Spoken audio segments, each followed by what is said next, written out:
Okay, We're back. we're back. Episode four. Four? Four, I Wow, think we're on. four already. Jeez. Yeah, we're getting up there. We're prolific now. What are we talking about today? Today we're talking about a we're talking about the Wheel of Time on Amazon Prime. Amazon The presents series. The Wheel of Time. We're not talking about the books, or it will. Are the books gonna come up in this discussion at No, all? we're gonna ignore the books. No, for some context, we've both read the first book. It's been 4 years though since I read it. I was thinking about the timeline. We read it together as part of a book club. And we can talk about it. But my memory of the book is not. It's a little hazy in places, and to be honest, I think the show made it even more difficult because of the differences. I was like, wait, is that in the book or was it not? Am I just misremembering or blah, blah, so? Yeah, but your experience is a little different. Yeah, so I've read the first two books, and I started the third book. I'm not very far. I've read like the first two chapters in the prologue. So, but yeah, that's the thing I was worried about is like this show is now like because I was reading the book while I was watching the show also. So, it's like coloring my like perception of this now. Like now I see a character's like name, and I'm like imagining the character in the show, and I'm like, I don't know if I really see them that way though. I'm not happy with a lot of these portrayals, but we'll get into that. But yeah, so I have to clarify, we both read the first book like 3 years ago, right? Three or 4 years ago. So it's a bit foggy. But I read the second book, I think maybe 2020, 2021, so like a couple years ago. So it's a little fresher. I guess it was a little bit of a refresher to like go into that world again and like remember more recently, you know? Yeah, but there's definitely things that, even though the book is hazy, I was like, that was not it, or that what they did in the show is not what they did in the book.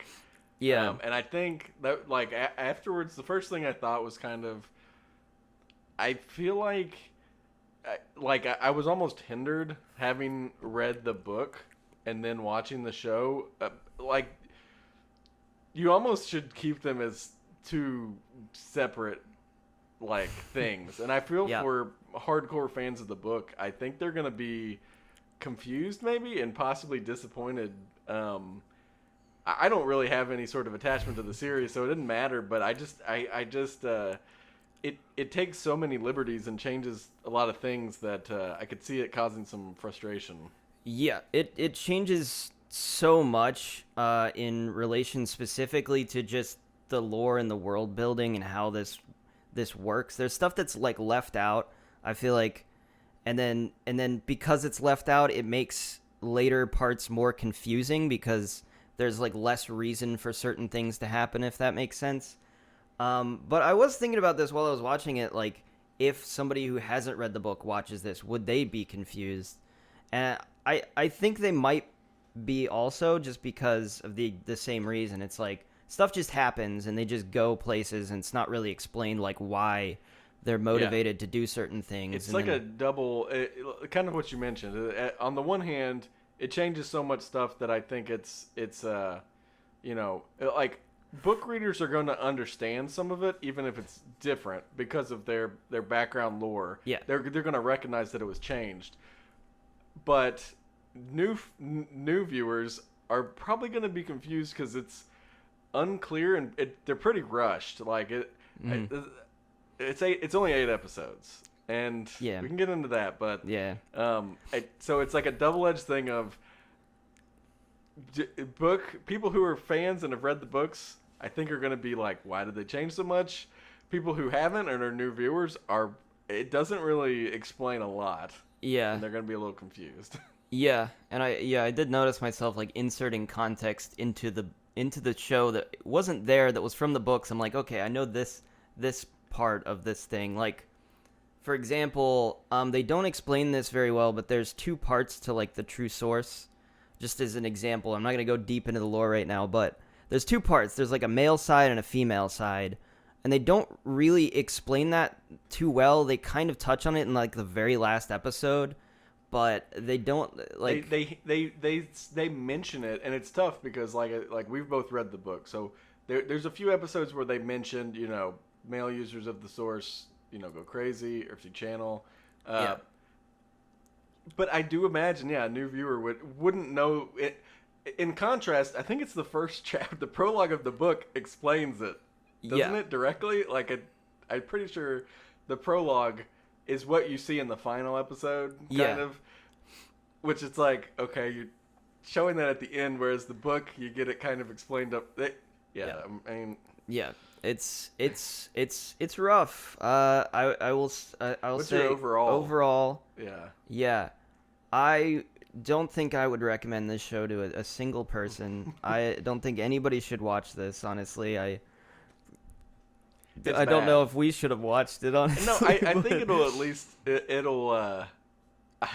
I wasn't going to watch it, and me neither. I'm not invested in the series at all, and even the book, it was mostly, I would say, pretty middling interest for me. Like, we talked about it at book club, and I know it probably seemed like I shat on it, but it was more of just like, I don't know, to me it felt like generic fantasy. But that being said, I was, when you mentioned we should watch this as our next discussion, I was like, well, maybe the show will surprise me in the sense of it will be a better portrayal than what I liked in the book. But no, it's worse. And our friend Jason even warned me. This was before you even mentioned watching it. He was like, it is dog shit. No one should waste their time watching it. Yeah. And so you saying, hey, we should watch this, I was actually kind of excited because I was like, I have an excuse now to watch it, to sit through it, no matter how good or bad it is. Yeah, because we're going to discuss it. So I don't know. I think it's fine. I would not. Yeah, I would not. Yeah, I would not recommend it to if you haven't seen it. I mean, if you haven't read the books, even if you have read the books, it's not good. It's not worth. There's your a time. lot of problems, I think, and there are times. I will say that it kind of gave me whiplash in a sense of there are times where it is very, very bad.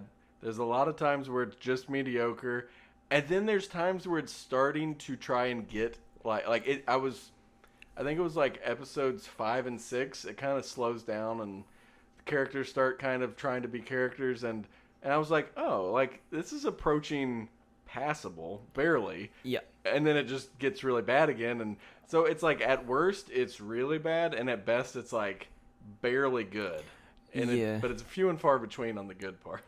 Yeah, I thought there were actually a couple scenes I did like write down as like being I kind of liked them the way they were done, but most of the show I didn't like, and so where do we even start? Should we start with how bad with all the stuff? Well, the other thing I want to touch on is you said you didn't like the book very much. I was pretty mediocre. I liked the book a bit more. I think as a fantasy novel, I think it's a pretty good one. It's not like... Personally, I thought when we did it for the book club, it was like... it wasn't a good book to analyze, was part of the problem. It's just like one of those books you pick up and you just read through and you get invested in the characters and the plot and the world and you just keep reading. We ended up nitpicking... Because book club was supposed to be for like kind of deeper discussions, I think we ended up just kind of nitpicking like a lot of stupid stuff that you could nitpick on any book that's put under a a microscope like that. But maybe going back I would enjoy the book a lot more. In fact, after watching this, I was like, maybe I should reread the book because I think that was one of the things with the show too is like there is potential. And I'm sure, as someone who has read the first book and the second book, you know the potential that world has, but the show just doesn't ever crack that potential, really. Yeah, I think it's the type of book that's really not, I suppose, for everybody. It's like for a fantasy novel like that, I think it's pretty up there in terms of good. It's the world building is good. Like the world that exists and that keeps building upon itself is pretty interesting, And I just really like these characters. I think they're well developed, and their interactions with each other and the way they're like dynamic and their banter is just really fun. Which the show, as far as world building goes, that was one of my biggest, just like kind of generic overall holistic grievances. Was like, because having read the book, that was probably my favorite part about the book. Sort of was the world. I didn't care as much about the characters at all, but the show, it's almost sad how little it almost feels like they're trying to do like this little like, oh, tease and like mystery of this greater, and it's just like they don't give you anything. It Yeah. feels like they're walking from uh place to place and things, and it's just like none of it's explained or expounded upon. Hmm. And I'm like, how could anyone care about this world or even understand what's going on, Yeah. with how the show presents it. Yeah, I do think like the locations, some of the places like look really cool, and the bit, clearly they put a lot of budget into this show. I can tell, at Yeah, least in terms of the some of places. again, like you said, some of them. Some of Because them, the other problem, I would agree. There was a lot of times I was like, they shot on location for this. Like they didn't yeah. just use a green screen. There are some green screen spots, but like it was really cool. Like some of the times they'd be at the base of a cliff, and you could tell they are at that cliff, or they're in a forest and they're actually there. But at the same time, so you could and the show felt like it had a budget for the most part, but at the same time it felt so cheap because of things like you'd have a really cool area or location, and then you'd have like these pristinely cleaned costumes that look like they're from a high school production or it just it it simultaneously felt like this show has a budget and a big backing, but also like at times felt very cheap and like shiny Yeah, plasticky. I don't I know know. what you mean. Yeah, I couldn't put my finger on it, but I kept thinking about how like you would look at a scene from like Lord of the Rings, and it's like it's there's something like missing from this show that like you get from Lord of the Rings. I can't tell if it's just like maybe the camera work is like it's too close and the character back up a little. Maybe there maybe There I is, don't know, I some think, CGI effects to make things look like, I don't know, maybe more air effects, particles, and I have no idea. I don't make yeah, movies, but there's something that's missing. I did get that. something, yeah, and it, maybe it was just the clash between the sets and but like Could be. the costumes and not even that the actors, some of the actors I thought were terrible, some did fine, but like they're very, and I know this is just how shows are, but like I said, they're in these like pristine, don't look like they've ever been worn costumes, and then that look somehow cheap, even though like I'm sure they weren't, but and then these like actors with like and actresses that are just like attractive and super clean shaven, perfectly styled hair, Yeah. and I'm like, I think that's when because I was comparing it to like Lord of the Rings, Game of Thrones, Yeah. other fantasy movies and series, and it's like the world didn't feel lived in really. Like Yeah. it felt like just a second before that scene happened, they rolled They stuff rolled up the set out, and yeah. set things in, and then set action. Whereas like Lord of the Rings feels kind of grimy where it needs to feel grimy, Yeah. and like nice and pristine in places where it seems like it needs to be clean. Yeah. I don't know that, but I agree. Like Yeah. some of the sets looked really good, and some of the locations, I guess I should say, Yeah. were really cool and good. But it Yeah, like Shadow Lagoth, I thought they did a good job with. Shadow Lagoth was really cool. the shot of them going through the crack in the wall, I thought looked Oh really yeah, cool. yeah.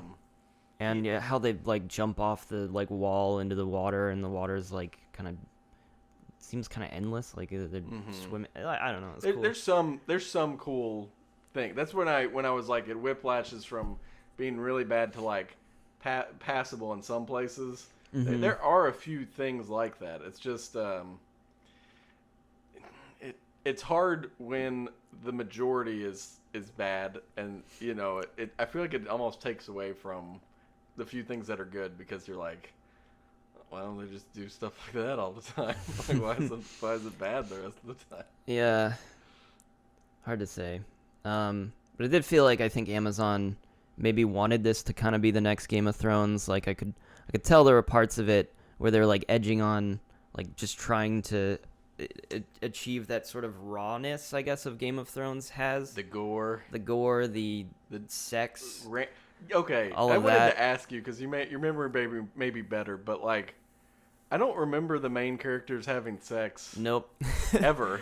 They do not. It's a lot of, it's like, actually a really important plot point. I wanted to touch Right? on. Isn't it more of like? I mean, I remember the memes back when we were reading it about. I don't know. There's like skirt smoothing and braid pulling. They're very like Yes. naive and Yes. not naive, but Not naive, but naive. naive. and like innocent. Yes. And this, I think, the first episode, you get the implied sex scene between Rand and Yeah. They definitely sleep together more than once in this show. But yeah, that is one of probably my biggest issues with this is they're supposed to be childish. Like Egwene and Rand's relationship doesn't like evolve past like kind of just a Flirting, like a young crush. yes, yeah, that's Like- what you pick up from the book. Yeah, I don't even think they've ever kissed. Right. Like this is the butt of their romance at the very beginning is like they're flirtatious with each other. They grew up with each other, but they've never actually had a relationship, which is part of why I feel like it helps the dynamic. Yes, it's way more interesting because what in the books the dynamic is like.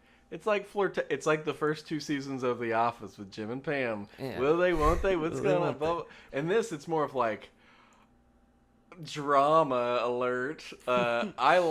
These two are dating, but oh my gosh, he said something mean to me, and like Yeah. it's yeah. I Yeah, and was annoyed by how they handled the not maturity, but I guess maturity. the maturity, yeah. And then parents married. Parents married, yeah. Not for long. Not for long. No. Yeah. Yeah, but I feel like it's really important, that relationship especially, because in this it makes you take sides, I think, on this whole thing, whereas in the book you're kind of not really on either side, because like you see Egwene's perspective of like wanting to follow this destiny that she wants to become an Aes Sedai. She wants to do all that, so she's like just happens to be distancing herself from Rand, you know. And it's not like Because she made this decision. Yeah, they aren't actually dating. Yeah. In the book, it's it's like this could have it's annoying because it's like the trope of this couple's dating and then I got a job offer in a big city and it's my dream job. Yeah. But our relationship in the books they don't really have any sort of commitment to each other, like an actual commitment. Yeah. I feel like this is one of the things that ruins Egwene's character in this, especially, because she's all over the place in terms of like her motivations, what she wants, and a big focus for her in the show is this relationship, which it's less important to her in the book. Yeah, that's why when we were starting, I said, like,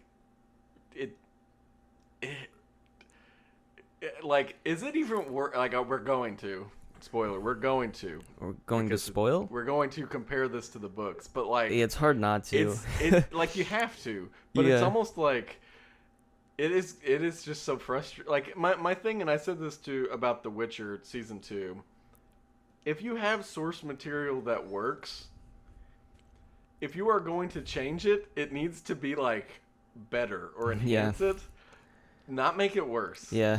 And not do things because like I saw a quote as I was looking up kind of like articles and things about this show right before this discussion, and I guess one of the writers, or it may have been one of the directors of some of the episodes, mentioned that they were like, yeah, we like want to change stuff up, and I can't wait to surprise all the book readers and kill characters that they like. And I was like, it's a shame that someone with that mindset is going into this, and like, if there's so many people I'm sure, that just want to see this property faithfully translated Yeah. into a show, and the fact that they're like, no, this is like the book, but they fuck now. It's like edgy and Yeah. it's kind of a shame. But we're gonna compare. Like, I guess my point is, it is so they make so many little additions and big changes that add up. That it's like from a casual viewer standpoint, like you should consider them two separate properties completely, basically. Like, Yeah. but like we're going to basically tell you all the ways they fucked up. So, and I think that changing some of these things from the books, they fucked up. But yeah, they shoot themselves in the foot more than once, like multiple times. they unload a machine gun clip on their foot. Yeah, they don't have feet anymore. All right. Well, all right. So to start with, obviously, I guess did we already talk about it? I can't remember if this was before we started recording, but the Luz Theron, the prologue in the book, was skipped over in the first episode, and kind of added in the last episode, but partially. It's kind of the scene before the actual Luz Theron thing, because Luz Theron's the original dragon. If you didn't, not the original, but if you've the only last watched dragon. the show, yeah, you probably wouldn't. It's not super clear. Even adding that scene in, it doesn't clear it up. Yeah, Go no. ahead. So he's the last dragon, and every dragon is like a reincarnation of the previous dragon. So it's like that's why in the end, when the Dark One like recognizes him, like, oh, you are the same guy. You are Luz Theron. Yeah. He calls him Luz. Like he holds the conversation as if he's talking to Luz again. Yeah. So in the book, it's like this establishing thing of like, this is what the dragon is. This is what they're overwhelmingly powerful to the point where their action against the Dark One literally breaks the world, and like the world has to fix itself afterwards. Like that's a big theme throughout the book, which I don't feel is here, is that people don't want the dragon to be reborn generally in this world. People are terrified of the dragon, to the point where like the Aes Sedai, anytime that there's like a man that's channeling, they want to get rid of him or stop him as soon as possible because of that threat. Like, people don't like the dragon, which I think is like a cool thing about this book, is that the Chosen One is like rather hated in this world. Nobody likes him. Nobody wants him around. I think it has, I mean, not that we need to get into it, but it kind of has similar, Christianity, with I guess with Jesus like Jesus gets crucified, and how they don't like him. But no, you're right. It's cool. It's like, I remember even when we were reading it, and that was one thing that stuck out to me. It's like, oh, they don't realize that they need this. They're afraid of it. Yeah. And there's a lot of different things. Like, you have, the what is it? The light, or the white robes, white cloaks. The white cloaks, yeah. Children of the Light. Yeah, you have all these sort of different factions that have different ideas, I think, about the dragon. And it's way cooler in the book. Yeah. It just is. Like, you get more in depth on people's perspective and their motivations. And the show just doesn't explain it at all. What happens is, the very first episode, when their small town gets raided, this random lady, Moraine, they don't really understand Aes Sedai, but she just goes, "One of the 5 of you is the dragon reborn." Yeah. Like, okay. Like, was it supposed to mean something to the viewer? Like, if you don't know, like. Yeah, it's confusing. It's complex. Another thing in the book, it is a man in the book. It's established that it could only be a man. It's all 5 of them now. Well, yeah. In the book, yeah, it's only Rand, Perrin, and Tom, or not Tom. Sorry. Matt. Yeah. That could that were the potential dragons. Yeah. Which, like, it makes for a, like, as far as that storyline goes, because like Nynaeve and Egwene, or Gwen, or whatever, Egwene, I don't know how to pronounce it, but Egwene, yeah. Egwene. They have their own storylines going on and stuff, like, yes. And it's still cool. So it feels weird that the show was like, no, they could also be the dragon, roped them in, when I felt like just the 3-way dynamic between Perrin, Tom, and Rand, I keep calling him Tom. Perrin, they're Matt. both roguish characters, Matt. I guess. Perrin. Matt and Rand.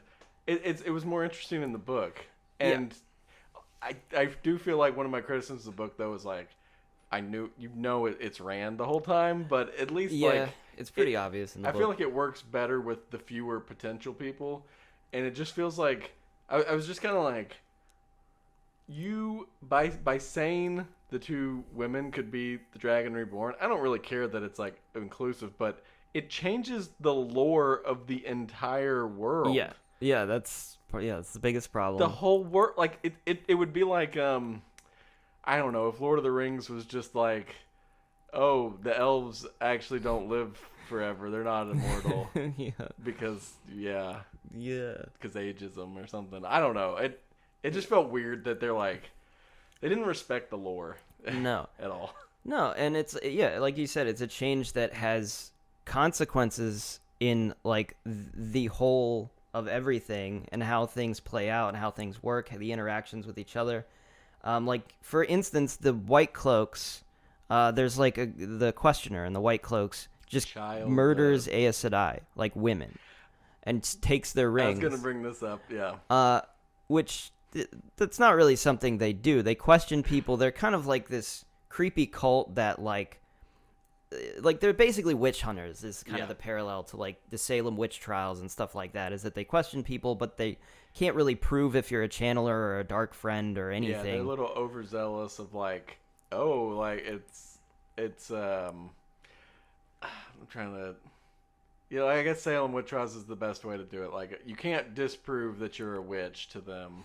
Yeah, and it's like a play on them basically doing whatever they want under this self-believed guise of like righteousness. Yeah, they think they're the good that guy guys. with the rings, child, whatever. Yeah.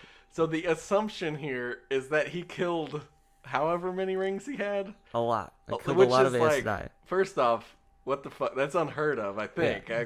You know more, but like, they're powerful. We see that in the show. Yeah. And then he cries like a little baby when a person just stands up to him. Yeah.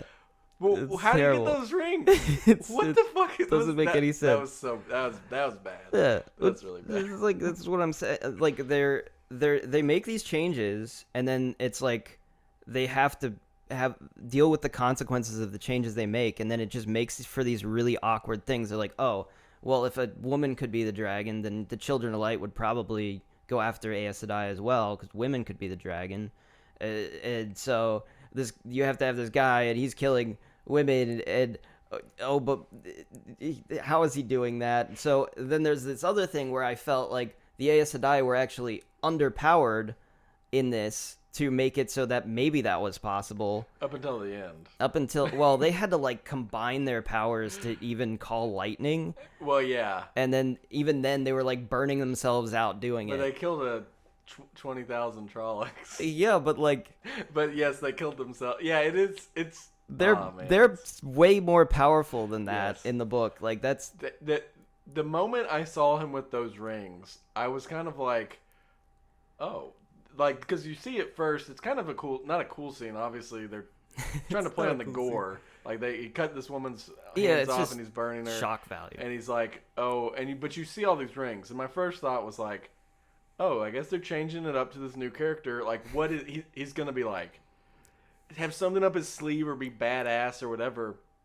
No. Like, I mean, I don't think he died. They show him get stabbed. They kind of imply that he's dead. Yeah. She makes a comment of whatever his name is.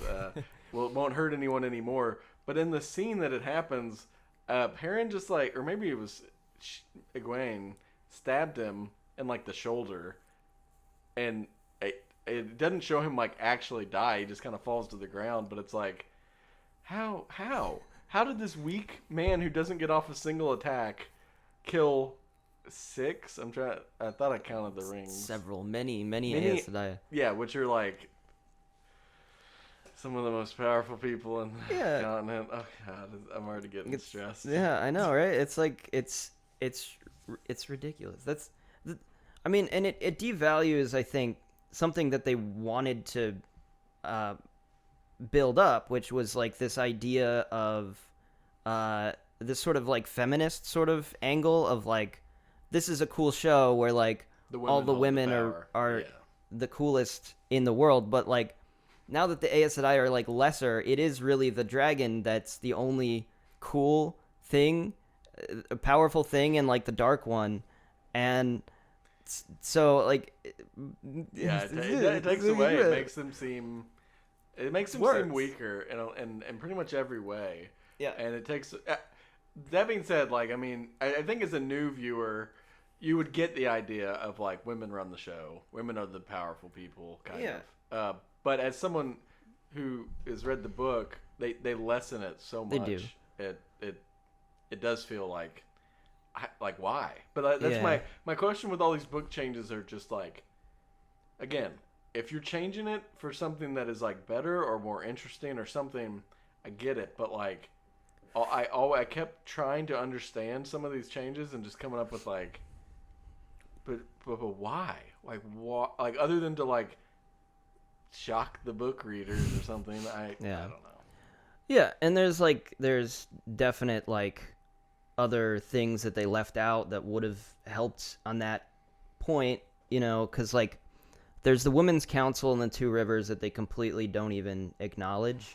The Two Rivers is led by an entirely female council, and including Nynaeve, and it's like it's not All anything they show that happens. Is they show a scene of them dancing in water. And it's Yeah. like, as a book reader, I understood. I was like, oh, because they're completely run by women and whatever. Yeah, that doesn't explain it at all, though. And someone who doesn't know that from the books isn't going to understand that Egwene and Nynaeve grew up in this society where women run the show. Yeah, and it's just like all these like little things that would have helped. It's like, why leave that out? If you know, why leave like the entire visit where Rand goes to like the castle and he meets the princess, and there's the other Aes Sedai that's like the advisor to the queen, like that. None of that's in there. They cut out a lot. They cut out so much for why, and they add stuff. There's a whole time skip where they skip ahead for a month. We'll get to that. We'll get to that. I'm jumping ahead of myself. There's so much. It's so bad. Yeah, well, one of the first notes I wrote in episode 1 as I was watching it, second note I wrote was that it moves too fast. Oh, yeah. It moves way too fast. And it was insane to me how quickly, as far as episodes go, like, well, not accounting for the stuff they take out, but it's like, oh, they're like at the White Tower already. I remember their trek being like 60% of the book or more. Yep. And especially spending time in Two Rivers. Mm-hmm. You build, you get to know the characters. You kind of learn, but in this, it's like one scene where you see each of the like most generic character trait of each person. Yeah. And then bam, the plot starts. Yeah. Oh gosh. Yeah. So, yeah, and I felt like they needed to slow down, because like the real heart of the book to me is the dynamic between the characters, their relationships, and how that all plays out. But it's like they don't take the time to do that. They're just jumping. They have like dialogue, jump to the next scene, the exposition, whatever, and it's just like don't take the time. It feels rushed. It really and like we mentioned earlier, it was 8 episodes. Mm-hmm. Hour long each. Like 8 hours. It's just not enough time. No. It's not at all to like both build the world and make the viewer care about the characters. Mm-hmm. And I did, when I was looking stuff up about the production, I think originally the creators wanted it to be 10 episodes, and it got nixed by Amazon. Like they said no or something like that. So, you know, I guess there was some planning to potentially be longer that didn't get allowed. I don't know that even, like, from just adding stuff in, I don't even know that 2 extra hours would be enough, but it would have helped. It certainly would have helped, because this feels rushed, and it feels like they felt they had to do something every episode. Yeah. And I think we're out of that age of television where it's like, oh, like there needs to be some fighting or some thing happen. Like, I think we're at a point, or at least for me, it's like you could spend a whole episode just like developing characters, having them do not necessarily like something with insane stakes. Mm-hmm. You know, that doesn't really have the two episodes that started to get better, 5 and 6, which were what I thought were the best episodes. They do slow down, and it's just following people kind of around for the most part around the city and just like introducing things, and I don't know but it rushes every other part of the show. It's like, bam, we're here, bam, we're there, bam, we're here, and it just doesn't breathe. It just doesn't take any time to breathe. Yeah, not at all. I was gonna say something, I forgot what it was. So sorry. It's okay. No, that's okay. So next, I guess we'll just talk about, they added some additional backstory here to two of the characters, especially. And I felt like they took background away from Rand. Yes, right? I was 100% gonna say. Which one do you want to talk about first, Rand or the other characters? Because we'll start with like Matt and Perrin, because it's very little that. So Matt, they add this like his parents are like dirtbags. Why? For some reason. Why did they add this? I don't know. It's they want him to... it's so weird, because the book Matt, like, I remember him just being, and he is like this in the show, but he's like roguish, right? He's like, well, kind of like, he's funny, and yeah. This first episode, it's like his home life is shit. His dad's a cheater. His mom's a drunk. He has to take care of his two sisters. Yep. It's like, but why? Why make him this way?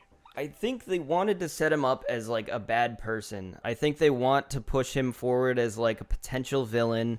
I think they wanted to build him up potentially to be like, oh, probably he's going to be the dragon, I guess. You know, they did that, and then like they just want to build him up as a villain, the whole thing. The book does that though very simply through Shadow Moga.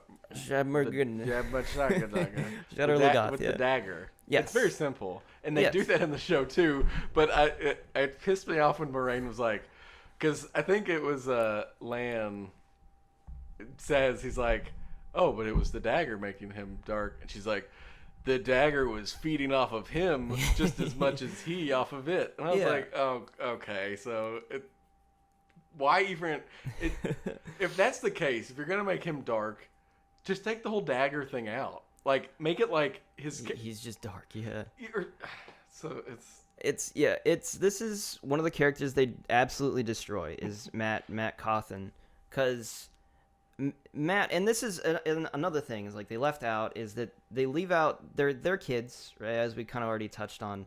They're like, they play pranks with each other. You know, Matt's like this big prankster in the village. So he's kind of the class clown. Everybody kind of likes him, kind of thinks he's the funny guy, but you know, people like him, you know, he's like the guy that people laugh with, you know, he's the guy that makes the jokes. Yeah. So like to have him be this like dark brooding kind of personality at the beginning, they actually have him steal from the Gleeman to show that he's a thief and that's going to pay off later.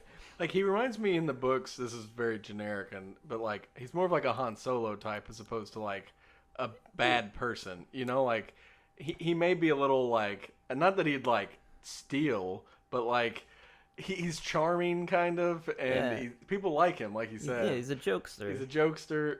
Yeah, in the show it's like, he's evil, know that he is bad, he is bad at his heart, and it's like, okay, well that's not fair. It's and it ruins the character, because like that's part of the like the devastating thing about Matt, is that when he starts to go dark, you like notice his change in demeanor. It's like he's becoming this like bad guy, and it's like that's not him. Like we recognize that he's not that person, and there's something wrong with him, something weird's going on. But in this, you don't really. He's just the same throughout, and then he just keeps being bad, and then there's not really much payoff to that. Well, I was going to setting mention up something that the idea was supposed to be there's concern that what if he is the dragon? Yeah. Then the Dark One will convince him to be dark because he's already Yeah, bad. that's true. But I did read that something happened with that actor. He decided to quit Oh. for personal reasons. They don't, like, I don't know. They didn't state specifically whether it was mental health or life or what, but he quit midway through production. Mm. They I have a didn't know plan to recast him for season 2, but I guess that was the reason where there's that awkward scene when they're going through the way gate. Is that what it's called? And he just stays behind. They're like, no, Matt. Matt, no. Matt, no, you have to go. Matt, no. And he's just like standing there. And that's like, you see like one other scene, but I guess they had to like write him out kind of because he had decided. I don't think he like went AWOL. I think he told them at a certain point, I'm quitting. And they were like, oh, fuck, we've already filmed half the show or something. So it's possible. I like cut them a little leeway with like some of the stuff with Matt because I think that they had to write around potentially that. But you're like, I hate, they started from the beginning by making him much darker and like implying that we're screwed if he's the dragon because he's evil. Yeah. And it's like, okay, well. Yeah, so they ruined Matt's character. They ruined one among many. We'll talk about Perrin. Perrin's backstory, I was okay with this portrayal of Perrin. I wasn't okay with the backstory. I hated that. But the overall portrayal of this guy playing Perrin, I was like, he does a decent job being Perrin. Yeah, it sucks that they screwed Perrin out of a lot of, for lack of a better word, content. Like, they cut out a ton of his story from the book, and the guy playing him, I thought, yeah, he did fine, and it's kind of like how I pictured Perrin in my head, but it starts off on such a bad foot to me with the unnecessary. So in the show, this does not have in the books. Again, I think I read that they're all aged up to be 20, right? In the show, Yeah. In the books, they're like, I think Egwene's the youngest at like 17, and the boys are all 18. I think Something like that, or maybe even younger. But in the show, and Perrin's a blacksmith's apprentice. He's not like a full because they're all kids. They're kind of kiddish. In the show, it's like, I am married and I am the blacksmith of this town. Yep. And it's like, what? Why do that? And it turns out you find out very quickly why they do that. When the Trollocs attack, he gets caught up in the conflict when him and his wife are fighting in their house to kill the Trollocs. He turns around and accidentally, in his battle rage, axes her in her torso. Yeah. And kills her. Then he kills his wife. And that is his entire character trait through the whole show. Yep. Is something they made up out of thin air. Yeah. This is a guy who can like control. He has a very cool power that they don't touch on it barely at all. They do a little bit, but not justice. Like, that's where he spends a lot of his time in the book, is learning that and figuring it out. In the show, it's like, oh my gosh, his eyes are yellow. Oh, the wolves are acting up, and the Moraine's just like, it is this. Yes. And don't tell anyone. That's it. Yeah. And they do some really corny when they're walking through the waygate or the ways, and it's like, there is something up there. It's like it's like super How did dark. You see that? It was so bad because I had the biggest eye roll. It's like really dark, and they're just walking down this path, and Perrin's in the back, purposely placed in the very back, and he goes, "There is something up there." And at first I was like, "Okay, does he see an enemy?" And it's like, as a book reader, you know it's because he's Taveran or whatever it is. Well, they're all Taveran. Well, or they're I forget the name for it, but yeah, you can control wolves. So it's saying like, oh, he can see in the dark. It's just like a little stone pedestal with some scratches on it. Yeah, you saw and that. I was like, I was when it showed it that's what he saw. I was like, why would he even point that out? And I was like, oh, and then Rand turns around on cue and goes, "How did you see that?" I just saw it. I was like, very throwaway line that you could probably just entirely miss. Not important. It's so bad though. Yeah. Perrin didn't need any of that backstory shit. Like, focus on the wolf stuff. That's good.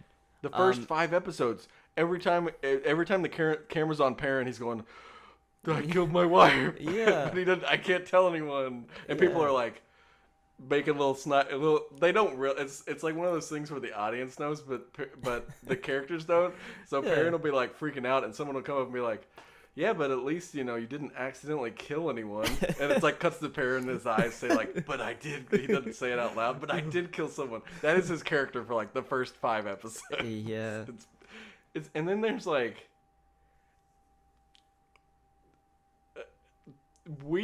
so at first I wasn't sure what they were doing. Him and Egwene when they're traveling together. Yeah. It's almost like they're baiting you into thinking they're going to try to make like a thing, and then later on in the ways, it's like obviously the shadow thing plays on that or something. It makes a comment to one of them, or no, I forget where, but basically it implies that like Perrin likes Egwene. I don't remember if that was in the book or not, and I was like, did they set up all of that like? God, I don't ever. I'm working myself into a tizzy here. Yeah.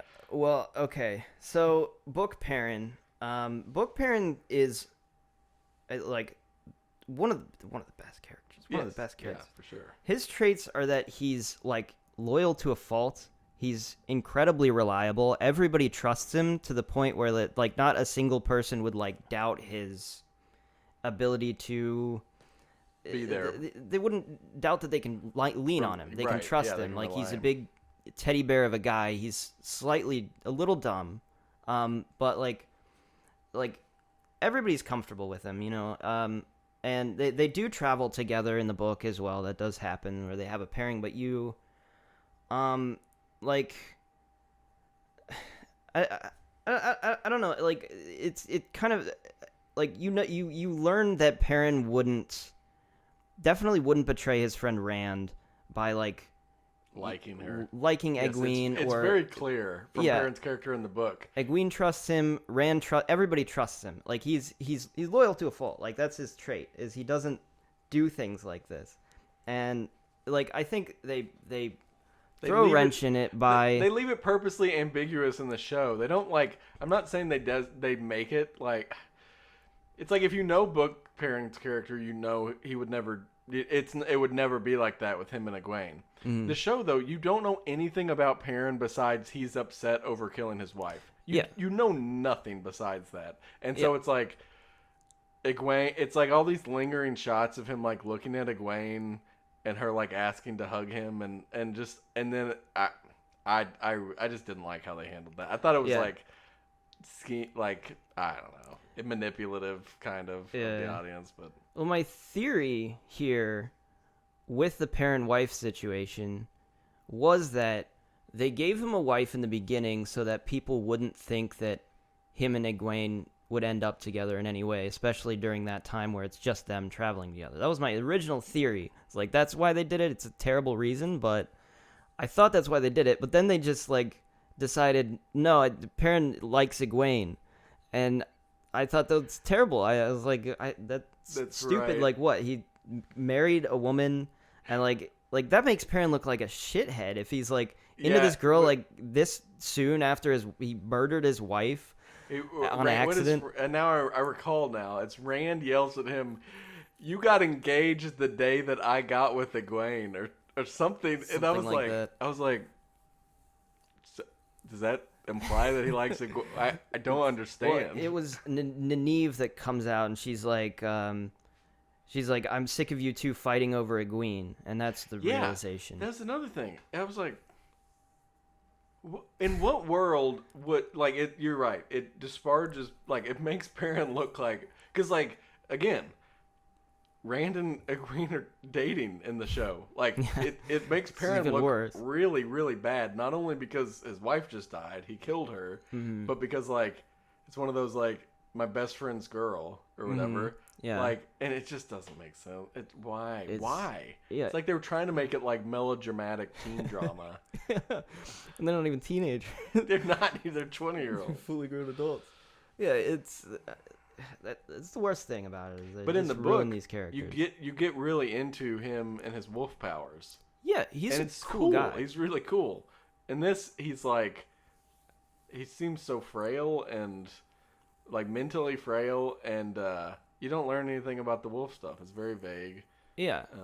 Yeah, they butchered. Yeah, Matt and Perrin. Matt I mean, and Perrin, those they are the butchered two everybody. characters. I was gonna say that's what exactly I was gonna clarify was that those have probably got the worst of it, but like pretty much every character gets worse in some way. Except I did like besides some of his costume stuff, the Ogier. I thought he was done well on the show. Yeah. I don't really like the makeup appearance stuff, it but looked like it's fine. He's barely in it. They took yarn. Yeah. Just like it. Yeah. I don't know about that, but like his character, I kind of liked. Yeah, it's fine. I mean, but everyone else gets. I thought Nynaeve was fine. I thought Nynaeve was all right, except for the powering up of Nynaeve. I didn't like that, but yeah, that was a little. And then bringing her personality, I think they did okay with. Yeah. She was kind of how I remembered her. In the books. In the book, did her and Lan hook up in the book actually? I don't think they actually sleep together, but yeah, but it's there's like a clear. romance. Yeah, I They're mean, in love. It's even clear pretty early on in the book, if I remember, that it's like not clear in the sense of like it just straight up says it or anything, but like some of the stuff with Lan and her and when they're tracking Moraine, or well, when she's tracking him and they meet and it's just them two, I was like, these guys got chemistry. I feel it's almost a little heavy-handed in the show because it's like, as with all the romance it's pushed stuff, way too fast. Yeah. It doesn't really develop well. Yeah, and the dialogue, it's just like, she walks into his room. Do you want me here? He's shirtless as his square. Yes, he just took his shirt off. And, yeah, it's pretty funny, honestly. Nynaeve was like, she's okay personality wise.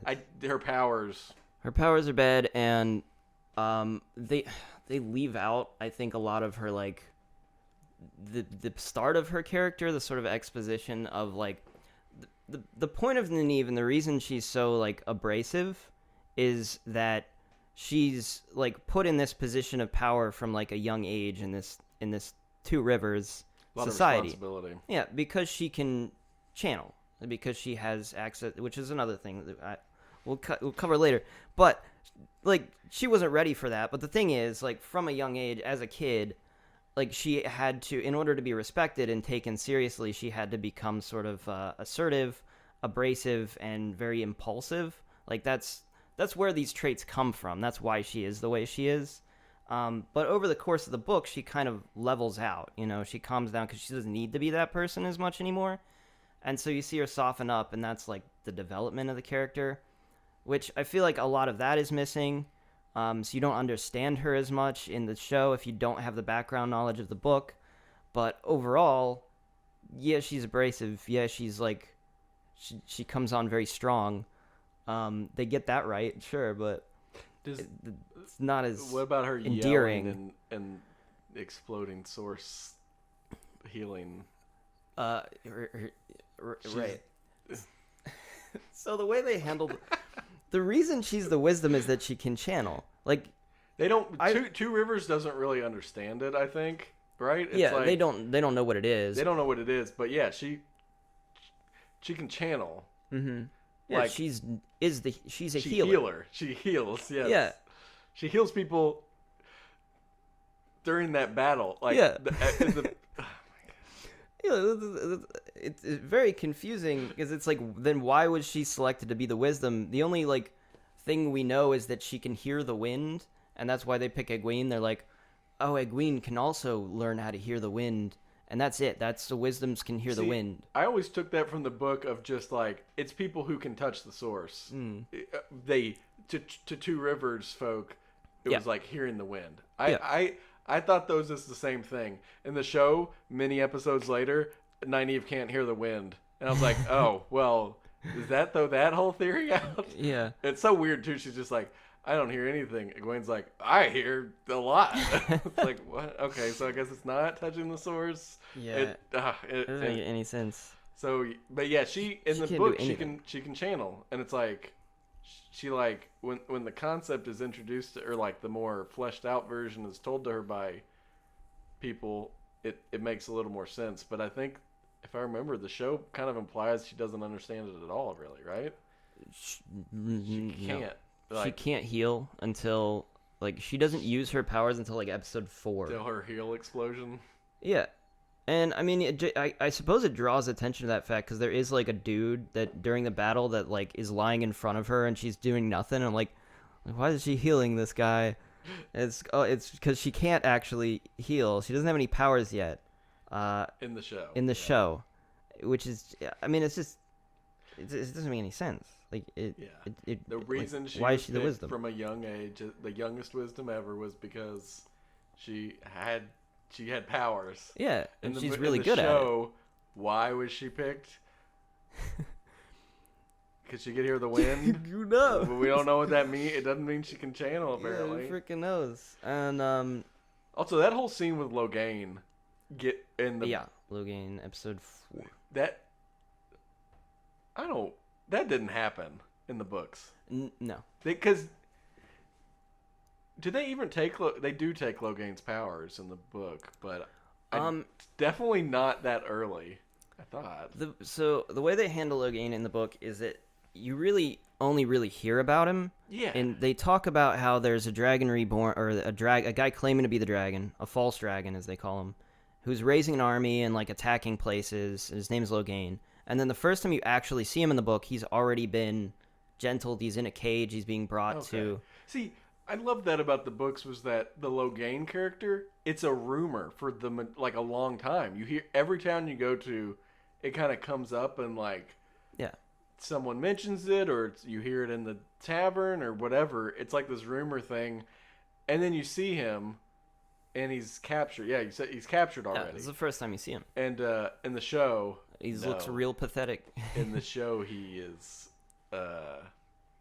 super bad. He's super badass. badass. They try to make him like a cool villain type. Yeah, it's like what you said. I think like every episode, they're like, "Oh, we gotta have some cool villain of the week for this episode." I think that's what they did with Logain. That's what they did with the Children of Light guy. Which, honestly, they could have cut all of episode 4 because it's all made up. All the Logain stuff completely made up. Yeah. Out of nowhere. But yeah, in the book, I think the whole point of Logain is there's a couple things. It sets up the lore of the world that like there's people who will follow a false dragon. Like there are people out there. If somebody claims to be the dragon, there are people that will rise up and join them. It's like a thing that's happened before, too. Yeah. Like a false dragon speaks up. It happens all the time, actually. And they get a substantial following. Yeah. You know, it can cause problems. Yeah. And it also demonstrates the power of the Aes Sedai, that they're able to just, as soon as they get out there, they stop him immediately. And he's not a threat anymore. So it's like, it adds to the like threat of the book, which is like, they're all fearful of actually being the dragon because it means that, you know, if they have this powerful organization, the Aes Sedai, against them, like the Aes Sedai, the Red Aja, are gonna either kill them relatively easily or gentle them, which is the same as like waking death, I guess. Which I forget in the show why they didn't. The episode, as far as I remember, is they have him captured. They're like holding his power back. He breaks out and kills one of them, and then they're like, "Oh hell no, we're gentling you now." Yeah. And it's like, just do it if you're gonna do it, just to do it from the start when they was like killing, when they were sending armies after you. Yeah. According to them, they're like, we don't want to do it because it's unnecessarily cruel thing to do to somebody. Kills one person. Okay, you get it, Mister. Yeah, it does kind of work within like the context of the Aes Sedai. It's really the Red Aja who are the ones that are very aggressive and will like, we want to gentle him. So they're the ones that are like, why don't we just do it? But then the rest of them are kind of like, we probably shouldn't do that. It's cruel. It's inhumane. So that's Except Moraine. They would have been better if one of the Red Aja did it. I mean, I know they worked Well, together. Which is, yeah, she was there. One but of the Moraine red. was the main person who did it. Yeah, but the Red Aja was there, and she's like, I want to do this. Like, why don't we just do this the whole time? And they're like, no. They're like the green Yeah, and the no, she does want blue to are do like, it. yeah. But I don't know. It felt very stupid that it's like, clearly this guy is so powerful and they're exhausting themselves 3 people at a time trying to do it. And Yeah. it was like, That's true. he kills one of them, which I He's know too it's strong. it's a big deal. And then he's too big of a threat to just be like, we'll just keep doing this. I'm sure nothing will happen. Yeah. Yeah. It's Also, another thing that of one like, Red Aja she looked like Robert Zadar. I don't know if you know her. I'm gonna show you a picture. You know which one I'm talking about. Too. yeah, the main one, Lysandra. Oh God. Robert So Zadar is a mean. famous 80s dude. That is so mean. The thing is, both her and Robert Zadar are attractive people. got the big But my chin. God, that chin! I wish I had a chin like that because The crimson. she has a Crimson- she's the crimson chin. Yeah.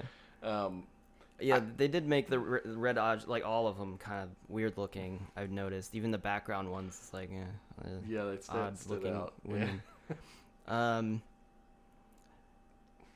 Yeah. So Other characters. that's Logain. Logain ruined. Well, Logain again. Another thing about Logain is just like again, he makes the Aes Sedai look really super weak. Yeah. Even though Logain is nobody, he really isn't like anybody. He's just a man who can channel, and he is Yeah. channeling. I don't even know if they like. I don't remember super well in the book if they even talked about him actually channeling. No, Yeah, I like the impression I got from the rumors is like, it's a guy who is just drumming up. yeah, Like, and because it's all told through rumors, you don't know really what's true or what's not. But like, you imagine it's like a false prophet guy who's like, just drumming up support because it's like a power move sort of thing. Mhm. In the show, no, he's stronger than 3 Aes Sedai at a time. yeah. It's insane. It's another thing that makes the Aes Sedai look really really weak, which is unfortunate. What did you think? Kind of a tangent. What did you think of the CGI for the source channeling? Oh, how they made it look like threads, like we. I like all right. The sure, concept is whatever. okay. Like I like the idea of threads. Yeah. Execution is a little. It wasn't like it. I think the first time I saw it, I was just like, oh god. It's too on the nose. It's a little too on the nose, but it just for something with as big of a budget, it just feels like they could have made it look better. And there are times where I think it looks pretty good, like when she's removing the dark from Matt, the dagger stuff. Oh yeah, that I thought was it looked good. pretty good there, but like I think specifically when it is like weaving around them as they're moving their arms, it just looks so. Which I mean, I sit here and say it looks so blatantly like the actors just sat there doing this and they added. Yeah, that's what it is. That's how CGI works. But it looks so bad. It looked like I just sat there imagining the actors going. And Yeah. It. Yeah, typically I don't. And again, in the books, it's not like a visible thing, No. really. It's just like, oh, I shoot fireballs or I call lightning. It's like But it's not it's- like you can see the you can't see it. channeling. Yeah. You don't see the stuff coming out. Yeah. Like, which is, like, at some point in this show's production, I feel like they made the decision that they were making it visual, and then they had to like write around that. You know, like that's the way the scene is shot, the way the actors act is going to be dependent on these thread things. Yeah. And them all going like together, and it Yeah. makes the source look stupid when it could be cool. Yeah. Well, actually, in the first episode, I did write how like the way they had Moraine like casting spells in the beginning was like really weird because the way she was like moving her body was like this weird, awkward like I did. back bend she did constantly. I saw someone call it a wacky inflatable arm Yeah, flailing tube. it was like that. I was like, And then- that looks so stupid. The CGI, like the Trollocs, I thought the real ones looked pretty good. Like I didn't really care. Like I loved when they used a practical costume. However, there were numerous times, both because they were killed by the source, and just like when they were trying to make it look like there was a bunch of them, there were CGI Trollocs, which I thought the CGI pretty much across the board was kind of bad. But there's like a specific point where I think Moraine makes a thread like tie in a knot around a Trolloc, and it like squeezes it and explodes, and like, and I was just like, that was bad. Like it just looks bad. And yeah, stupid. meanwhile she's just like flailing and bending, and Yeah. the show was off to a great start. The First first episode was like really grabs you. one of the worst episodes, and that's The first not good. and the last. I think. Yeah. Yeah. Another thing about the Trollocs, that's not how I like. They kind of just look like minotaurs, Yeah, really. In this, yeah. I don't. That's not how I imagine them, and maybe I'm just like how I imagine them in my head from the description of the book. In the book, is like they're these like weirdly monstrous. They look kind of like people in a way, but like there's something wrong about them. Like there's weird appendages growing out of them. Yeah. They're like heads tilted in They weird looked, ways. They look like too conformative. Like there wasn't any variety. yeah, they're all just like minotaur. They're all just like minotaur looking things. That was cool. Epic Trollocs. They're not as cool. They're lame. I hated them. Yeah, they're supposed to be kind of gross and frightening. And like I said, I appreciated the fact that they used a real costume sometimes. Yeah, but that's good. from a design perspective, yeah, I don't know, it's scary. they're just not scary. They're just like, and I get it. They're like supposed to be like they're supposed to be kind of like the orcs of this world, right? But the idea in my head, I thought, was like, there's not even that many Trollocs that come to Two Rivers, but because of like how backwoods and small Two Rivers is, like it's like a big deal. And like it and didn't Trollocs never Rand and what's his name? What's Rand's Tam Tam? Althor. Like they fought what, 2? In yeah. the book? In the book, yeah. It's And yeah, it's like like 2. it's like a tough fight. Yeah. Also, they don't talk about his Heron sword. Ugh, there's so much They mention it later. They bring way it- later. All it is the Dark Lord's, the Dark whatever just says a Heron marked blade. A Heron marked blade. Where'd you get that? He didn't even say that. He gets it from his dad. It's very important. It's like this family heirloom that he has. And it explains, and when they get to a different town, someone sees his sword, right? Or Yeah, it's like a someone weird sees it, thing to have. and it's like, oh, that's like a sign of like an insane quality sword. Like it's very special. Mm-hmm. And it comes from Tam. You see a little bit of this when he's like up on the mountain, and that's where he finds Rand, where you see that little background stuff. It's like he used to be a soldier in an army, and I mean, that's that doesn't come till the episode. yeah, it's like way later. But they don't even like tie these things They together don't at all. try at all. Like to do that. Yeah. it's just the blade's really important, and it actually the symbol itself, the heron becomes is a it. I don't know if I'm Is spoiling. it like anything, a group of people? but it becomes an important symbol. It's like an extremely important symbol in the books. It's like something that he show almost identifies by. The show shows it a lot. Like, Yeah. it's not like they hide it or anything. I mean, and the scenes are very obvious. He stands out as he's walking with them, and he has this gigantic sword on him, and you always see the heron. But it means nothing. Like I can't imagine why. Time constraint. Time constraints. I guess. We'll cut all that out. This is so important. And then their backstory and how it's not his dad. Like Yeah. the Ailman stuff. Which Ailman stuff. barely touched on in the show. But Yeah, well, the identifying trait of an Ailman is gray eyes. Ailmen have gray eyes. In this, they change it so that it's red hair instead.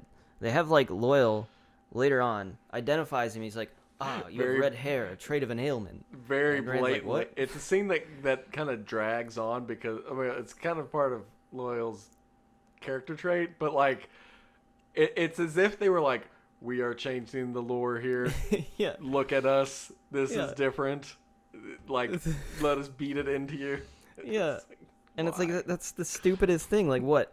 Like, nobody else except an Ailman can have red hair, and all Ailmen have red hair? Is that Genes what we're doing? don't work in this. Genes don't work the way you think they do in this world, in the show, I guess. Yeah, like, that is insane. It's stupid. Why didn't they just give him gray eyes? Like, why change that? Because they The actor didn't want to wear they didn't want to wear. But I was thinking about that, and they didn't change CG. Perrin's eyes, did they? Like, it wasn't permanent. It wasn't permanent. Okay, It flared it's up. supposed to be permanent. Yeah. It flared up when he got angry. Yeah. Even when he sees in the dark, I don't know if they changed it to yellow. Yeah. Which, It's like a super weird transformation that everybody notices in Perrin because he's got these wild wolf eyes all of a sudden. Everyone's like, what's with that? and no one can, yeah. Oh my god. Yeah. So, yeah, eyes. Does anyone ever important. mention that Rand gets a sword in the show? Like, does anyone in his I don't party? think so. I don't think maybe there's a casual scene where he gets past the sword. I don't even remember that happening. I think they just leave. I think the first conversation that Lan and Rand. I think Lan is the one that tells Rand that like this sword, like the heron marked blade, like Yeah. Yeah, there's like no interaction between Rand and Lan in this, which is like Lan teaches Rand how to fight with a blade in the book. Like he teaches him all this important stuff because these are kids from like a backwoods town. They don't know how to fight anything. Fought. They don't know what they're doing. They don't know how to survive. They don't know how to fight. Like from what little they learn from Lan, it allows mostly like Matt and Rand to like survive to the point where they can get to wherever I guess they eventually meet in. Wasn't there a ship with like a pirate? Yep, there was a whole ship. They cut that condensed so much of that traveling time Yeah, into like one episode. literally, I think it's like one episode. Yeah, it's insane. So yeah, shit just goes, and you just accept it. Or don't. Or just don't watch it. Honestly, just skip the whole show. So, let's see. What else did they butcher? They did this weird scene in the first episode where they had Moraine in a bath, and then Lan comes in and sits in the bath with her. Yeah, I thought that was a little weird. It immediately made me go, "Are they like sexually involved?" Yeah, right. So they changed the dynamic between Moraine and Lan quite a lot in this. Like in the book, again, I'm gonna keep saying in the book like a million times. The book's just better. It just handles these things better. Yeah, it's not like they in the show they're making it like this weird psychic bond that they have. It's not that. It's just this like fierce loyalty and this like devotion that Lan has like given his life to do this thing. It's like something that's important to him. He's given his life. He's going to protect this Aes Sedai for the rest of his life. It's like it's compared to marriage, but like a stronger bond than marriage, but it's not like a It's not sexual. It's not sexual and it's not like psychic. It's nothing like that. It's just But then how would she be able to hide her bond? I don't know.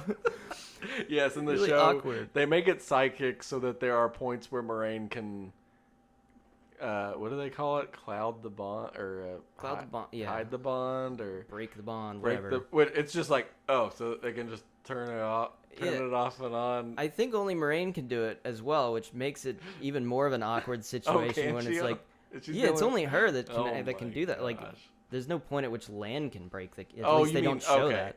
Other Aes Sedai could do it, but yeah, I see what you're saying. Yeah. Yeah, so like it's a one way. Yeah, it's a one way street. Moraine can just at any point be like, cut the bond. Yeah, which is like if the bond is like this level of like they're constantly in each other's heads constantly, and they'll also be willing to like have a bath together. Like this is the level of closeness that they have. It's like weird that she would turn the bond off to go sleep with someone. It's like why then? If like that's like you're already past these levels of privacy. Yeah, it's just like awkward. Handled very, very all of that, the Aes Sedai and the warders, I feel like was handled it's awkwardly. Awful. Yeah. They make like these. Well, there's like I think it was episode 4 again. Terrible episode. Worse that yeah. They make the one dude's joking like never been with a dude before. What about 2 dudes? Yeah. I remember I had to rewind because I was like, what the fuck is he talking about? I was like, what is this conversation? So yeah, earlier they like imply that like, oh, that tent it's really packed because she has two, or he goes with her, or whatever, and then Yeah. his Aes Sedai dies. Like, wait, is that before? Anyway, there's some implication that he's gonna join her, and it was like, Yeah, actually, you're talking about episode 5 because it is Oh, after she dies because she's the one that gets killed by Logain. well, yeah, they do make one joke, I think, in episode 4, but yeah, that dude who's potentially joining the threesome Yeah. makes the joke about, oh, it's two guys now, or Yeah, so It's there's just- there's a lot of weird implications. there's like a whole campfire scene in episode 4 where it's just like all these weird vibes about like, yeah, the Aes Sedai and the Warders fuck. It's like, well, they do imply that it's the Green Aja that do that. They Yeah. say, oh, the Green Aja will sleep with their warders, and there's like a couple Green Aja that have like multiple warders. It's really weird, Yeah, because you see the Green Aja coming by and they're like smiling at the warders, and the warders are like, it's just ready to go it's off an and- awkward scene though. Like, if you make that the lore, and that's the lore maybe in the books even, that's fine. I don't remember don't- if that was a thing I don't with the Green either. Aja, but It seems weird. It seems It like is something that awkward. wouldn't be in the book. But just the way the scene is shot, it feels like it's trying so hard to be like, "Hey, we got sex Hey. in this. we like it. Yeah. Oh my god. It's And it- embarrassing. And it implies that with episode 5 and him saying that is like, I never been with a man, but like maybe when I bond with her, I'll be I'll- open to it. Like implying that bonding with an Aes Change Sedai it. can make you gay, is basically what he's saying. Yeah. They really messed up with the whole Bond thing. It's Like, awful. making it an actual magical, like, I don't know. Yeah, and it I mean it. Like It also sort of, and even though I didn't care for the whole, like, because they make it a psychic Bond thing, it actually takes away from the guy killing himself. Because, like, if it was just a loyalty thing, and it's like, Mhm. wow, that's what drove him to suicide over his Aes Sedai dying. But, like, because it's magic, you, like, know that, like, not just mentally, like, it broke something in him, and because of this magical bond, it like cheapens it, in my opinion. Not that I even Yeah. cared or thought that whole thing was necessary in any way. It really wasn't. It no. is so pointless to have, like, Yeah, it changes a lot. Like, and it's very similar to how they say like the cutting off a dude from the source is like, it's like the same thing. It's like they shut down, I guess. It's like maybe that's the parallel they're trying to make, is like, oh, the warders don't have the source, so they're connected to the Aes Sedai, but they're not really connected to the power, the one power. They're just connected to the Aes Sedai. But it's like this, they treat it the exact same, which I thought was weird. And then it also changes Lan's character, like, very weird. makes him weird. It's weird. It's weird. I don't know exactly how to He's like how to put it, but yeah. it just makes it weird, and like, I think it's a he's bait. not, I like, honestly fully think in it's control, maybe? I think it's a bait and switch. Just I literally think, like, the bath scene, the, like, Nynaeve not knowing whether they're him and Moraine fuck or not. It's like a whole bait and switch to reveal that she is hooking up with the whatever Amerlin's seat. Yeah. You know, like, it, because I don't think that was in the book. That's not in the book at all. No, Uh, that's out of nowhere. What the fuck? Yeah, I like it. That whole thing. It felt like it was like trying to. It just like try to shock us. Yeah. I could understand, like, I don't know. It. Yeah, I think maybe part of it is that it makes it a little more confusing, like the relationship between Nynaeve and Lan, and like that romance is like how would that even work? Like, at least in the book, it like makes Sense. it's like Lan is resistant to the relationship, not because he can't do it, or because it's because he's devoted himself to this duty that he has. He's not in love with Moraine or anything. He's just devoted to the duty, the job. And he thinks in his mind, he's like, I can't really do both of these things. Right. And this is my life's duty, so I'm doing this. And the relationship I have here is probably just not gonna work. and that's really what it is. It's just less so like on an awkward sort of weird situation. And because of at the end of the show, Moraine gets her powers taken away, and it was taken away while she had the bond with Lan taken down. Oh. So they mention they can't feel each other or something. Oh. Oh, and guess who's alive? Nynaeve's alive. Oh, yeah. Rand X Nynaeve confirmed. Let's go. It's oh my god. All the relationships I feel like are handled pretty poorly. Yeah. Like the whole show is handled really poorly. Yeah, that's a better statement actually. Yeah, the two romances. Let's see. Nynaeve was taken in the first episode for some reason by the Trollocs, and then just to show that there wasn't even any point to it, because she just like escapes because the Trolloc gets distracted and she just runs away. This is one of those things where I don't know who was that, because originally I was like, well, for non-book readers, I guess maybe they think they killed her, but then it immediately shows. I guess it shows that she didn't die. Like I think in that same episode, and it's like, yeah, there's no point to it. Who is this for? Like completely out of nowhere. It's not for shock value, clearly. I think actually it might have been so Nynaeve can show up later instead of traveling with them at the same time.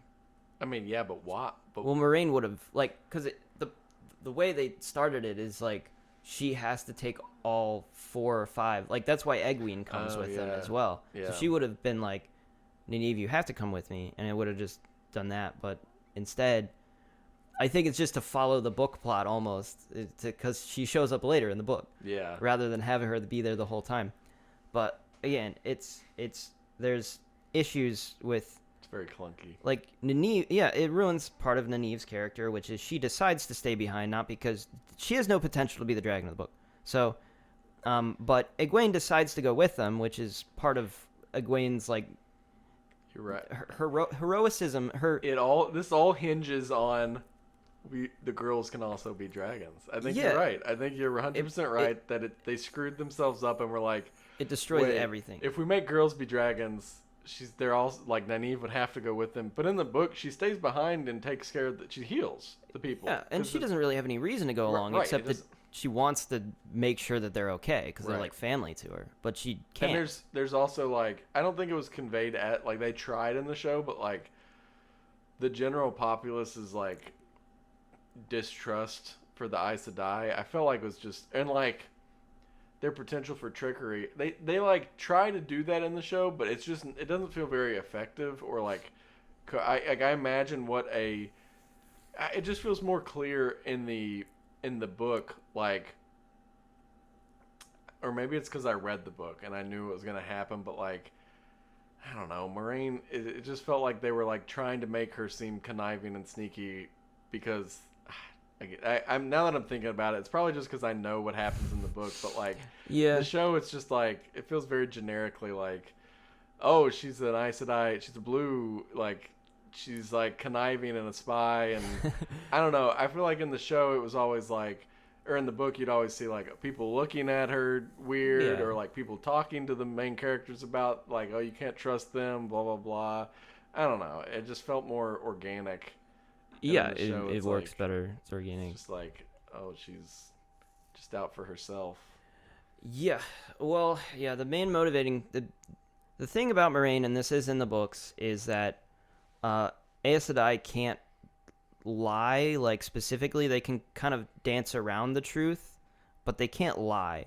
So it's partly why Moraine is kind of, like, hidden. She's kind of locked away. Because she doesn't really want to reveal all the truth, but if she does speak about what she's doing, she would have to reveal the truth. I did think that made it so laughable the last episode when Rand is like, "Tell them I died." She's like, "But I can't lie," and he's like, "You stupid bitch, you know how to do this. You've been lying this whole time." He's like, "You know how to get around that." It's like, what? Like, my God. Like, yeah. But yeah, no, going back to what we were talking about, I think you're 100% right. They screw up the whole beginning because of lore choices they changed. Like, it makes the whole thing feel clunky, even to like a non-book reader, I'm sure. It just feels weird. uh, how these characters set out on their journey, and then how how they get split up, and what they learn during that. Like in the books, that's the thing is they're like don't know anything as people in Two Rivers. They don't know anything about the greater world, and you get to see them learn a lot. Yeah. As they travel from place to place and get split up. Yeah. That's what I love in the show is like every time they bring up something, everybody from the Two Rivers, they're like, oh yeah, I've heard of that, but I'm not really sure what it is. Like, oh yeah, I've heard of Trollocs, yeah. Oh my god. Like, no you haven't. No. You don't know anything, you stupid. You're called like a hick, I think, multiple times in the book or something. Yeah. Like a bumpkin. Like It's so funny. And it's a perfect I mean, obviously, again, I think it comes back to time constraints probably, but like having characters that don't know anything is one of the opportunities to build a world, not even just through exposition. Like, oh, Moraine is telling them because blah blah, because the plot needs it. But like, you have moments where these characters are traveling large distances, things like Lan teaching him sword fighting, probably where he mentions the sword in the book. Like, you could do that there where it's organically part of the story, but instead it's like, no. Again, time constraints, I guess. 8 episodes only. Yeah. I don't know. Yeah, just the last few things about how they leave. Like I said, with Nynaeve, she stays behind in the book. Because she's the wisdom, she has this responsibility that she can't do both things. She has to be there. The wisdom is necessary in this village. Because she's a healer, which obviously, again, they had to get rid of in the show, because I guess that's why, so that they could have Egwene leave. Because the thing was, Egwene would have been the wisdom now, because Nynaeve's gone. So Egwene, it would look incredibly irresponsible of Egwene to be like, I'll come along and leave this town without a wisdom, because that's like, no, it's the leader, it's the healer. It's like, it wouldn't make any sense. Is it bad that part of me thinks they were just like trying to be inclusive by making both men and women be the dragon? No, I agree. I mean, I think they did that, and that was like the thought that they had, and then they had to like fix things, and in doing so, they ruined everything else. Yeah. Like, they made everything else worse by just making this one change that was completely unnecessary. Every lore change, they had to like rewrite more like stuff that just ultimately, like, it's like a domino effect kind of. Yeah. And it destroys the like best female characters that they have. Like Nynaeve, I mean, they power up Nynaeve for like no reason. I don't even know why. She's the strongest, she's the most powerful that we've ever seen. 20,000 centuries. Like, what the fuck? Why? There's no explanation. She just is, and then it doesn't really come into play. Like, even when they're channeling at the end, she's sucking the power. Her light is like a little brighter, but it's not like even the main. I was expecting her to like be the main person in that, because she's supposedly so strong. Yeah. And she's just like feeding the main. She's just feeding the other channeler. Yeah, the only time they show her power being really cool is that she heals Lan after his neck she heals gets sliced. The whole.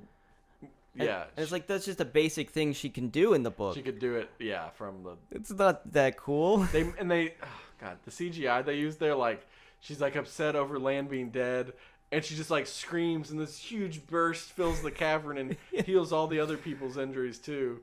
And it's like, my God. But it's healing. It's like, healing, yeah. She's done that. She could have just been like, heal and gone to each person. Yeah. But yeah, that's the only time you really see her do anything. Yeah. And she dies. Can we talk about that? She died, yeah. No, but she didn't. Well, she didn't. She didn't die, but she did die, but she didn't die. I thought about this. I was like, I think, and I could be wrong, I don't think you can bring someone back from dead in the book lore with the source. So. No. So originally when I saw it happen, I was like, they killed Nynaeve. And then what made it worse was Egwene brings her apparently back from dead. But then I was like, so either A, they changed the book lore and you can bring people back from dead with the source, or B, it was a stupid fake out and she wasn't actually dead, that they tricked you into thinking she was dead. And then it's like, well, then So all Egwene did was just heal her burns, and Unclear. it is so stupid. It is. That was so stupid. Yeah, it makes this like big sacrifice that she does like kind of pointless. It's like, well, I'm gonna sacrifice myself to save Egwene, and she brings Egwene back to life. But then it's like there's like an imbalance here, you know, like so she's dying, and she's like, I'm gonna pour my power into Egwene so Egwene doesn't die, and then Egwene doesn't die, and she's like, well, I'll just give it back. It's OP. They found a loop. They found a glitch. No, they. What ultimately happens is they fuck over the sister, the main channeler. She gets they suck all her power, and they're like, we'll just pass it back and forth and live. And her face gets all fucked up from. What the hell? That was. Yeah, terrible. That was weird. That whole and okay, I meant to mention since real quick. That's the last episode.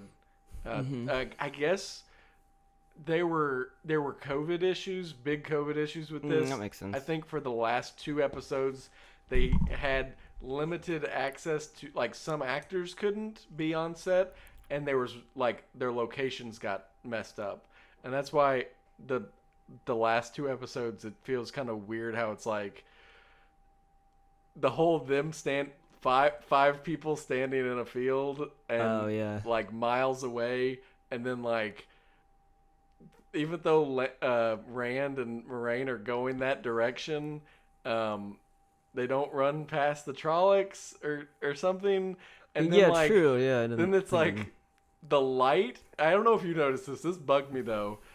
They spend like a whole day and night out during the battle. I did notice. It's just nighttime. It's just nighttime all of a sudden. Land of Moraine. There's always sunlight. Yeah. There's scenes like, what is the timeline here? Yeah. And then the horn, really bad. and the horn of Valir. The final, the Eye of the World. That's not how I pictured it at all. No, the blight was. I don't remember the blight at all. I don't remember like forest that they go through. I thought it was, I didn't remember the blight. I didn't remember that at all. I don't think it is. But then it makes kind of sense though. But whatever. I thought it was funny too. They show a shot of like a skeleton with mushrooms growing out of it. Yeah. She goes, "Don't touch anything. This blight will kill you. It's trying to kill you constantly." Yeah. The next scene, she lets him sleep on the ground, on on a tree. Oh yeah. Ooh. I was like, "What the fuck? What?" Yeah. How, like, it makes like, what is is she protecting him like with the source and we're not seeing it? Like, what those dead bodies we saw? Yeah. What actually killed them? Like, I don't know. Threat of the Blight was unclear. Yeah, they're walking through. They just pass a guy who he didn't make it very far, but they just walk right through, and it's no problem at all. They sleep in there. I paid close attention because I was like, that is a lot of branches. That's a lot of stuff. It's literally called the Blight. Mm-hmm. How clean will their costumes be on the other side? They were untouched. Flawless. Beautiful. Oh, beautiful. Gosh. I just didn't. I don't know why, but I didn't picture the Eye of the World. That's not how it looks. Yeah, no. Why? And it's been a long time since I read the book, but I either pictured it in like a tower or a mountain. This is like the opposite, actually. It's underground. It's like a underground sort of like thing that goes down. I could be wrong there because I don't remember specifics, but it's just not what I pictured at all. Yeah, I forget. There was like a reason it's called.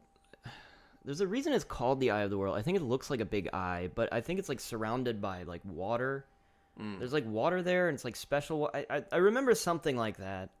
It has been a while for me as well, but there was something like there's magic water there. There's some sort of like they all go together. By the way, they don't leave people behind. They all end up there.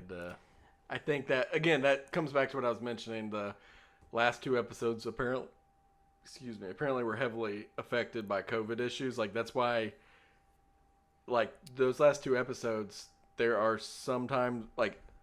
I feel like that she keeps saying that throughout the whole thing. It's like everybody but the dragon's gonna die if we all go there.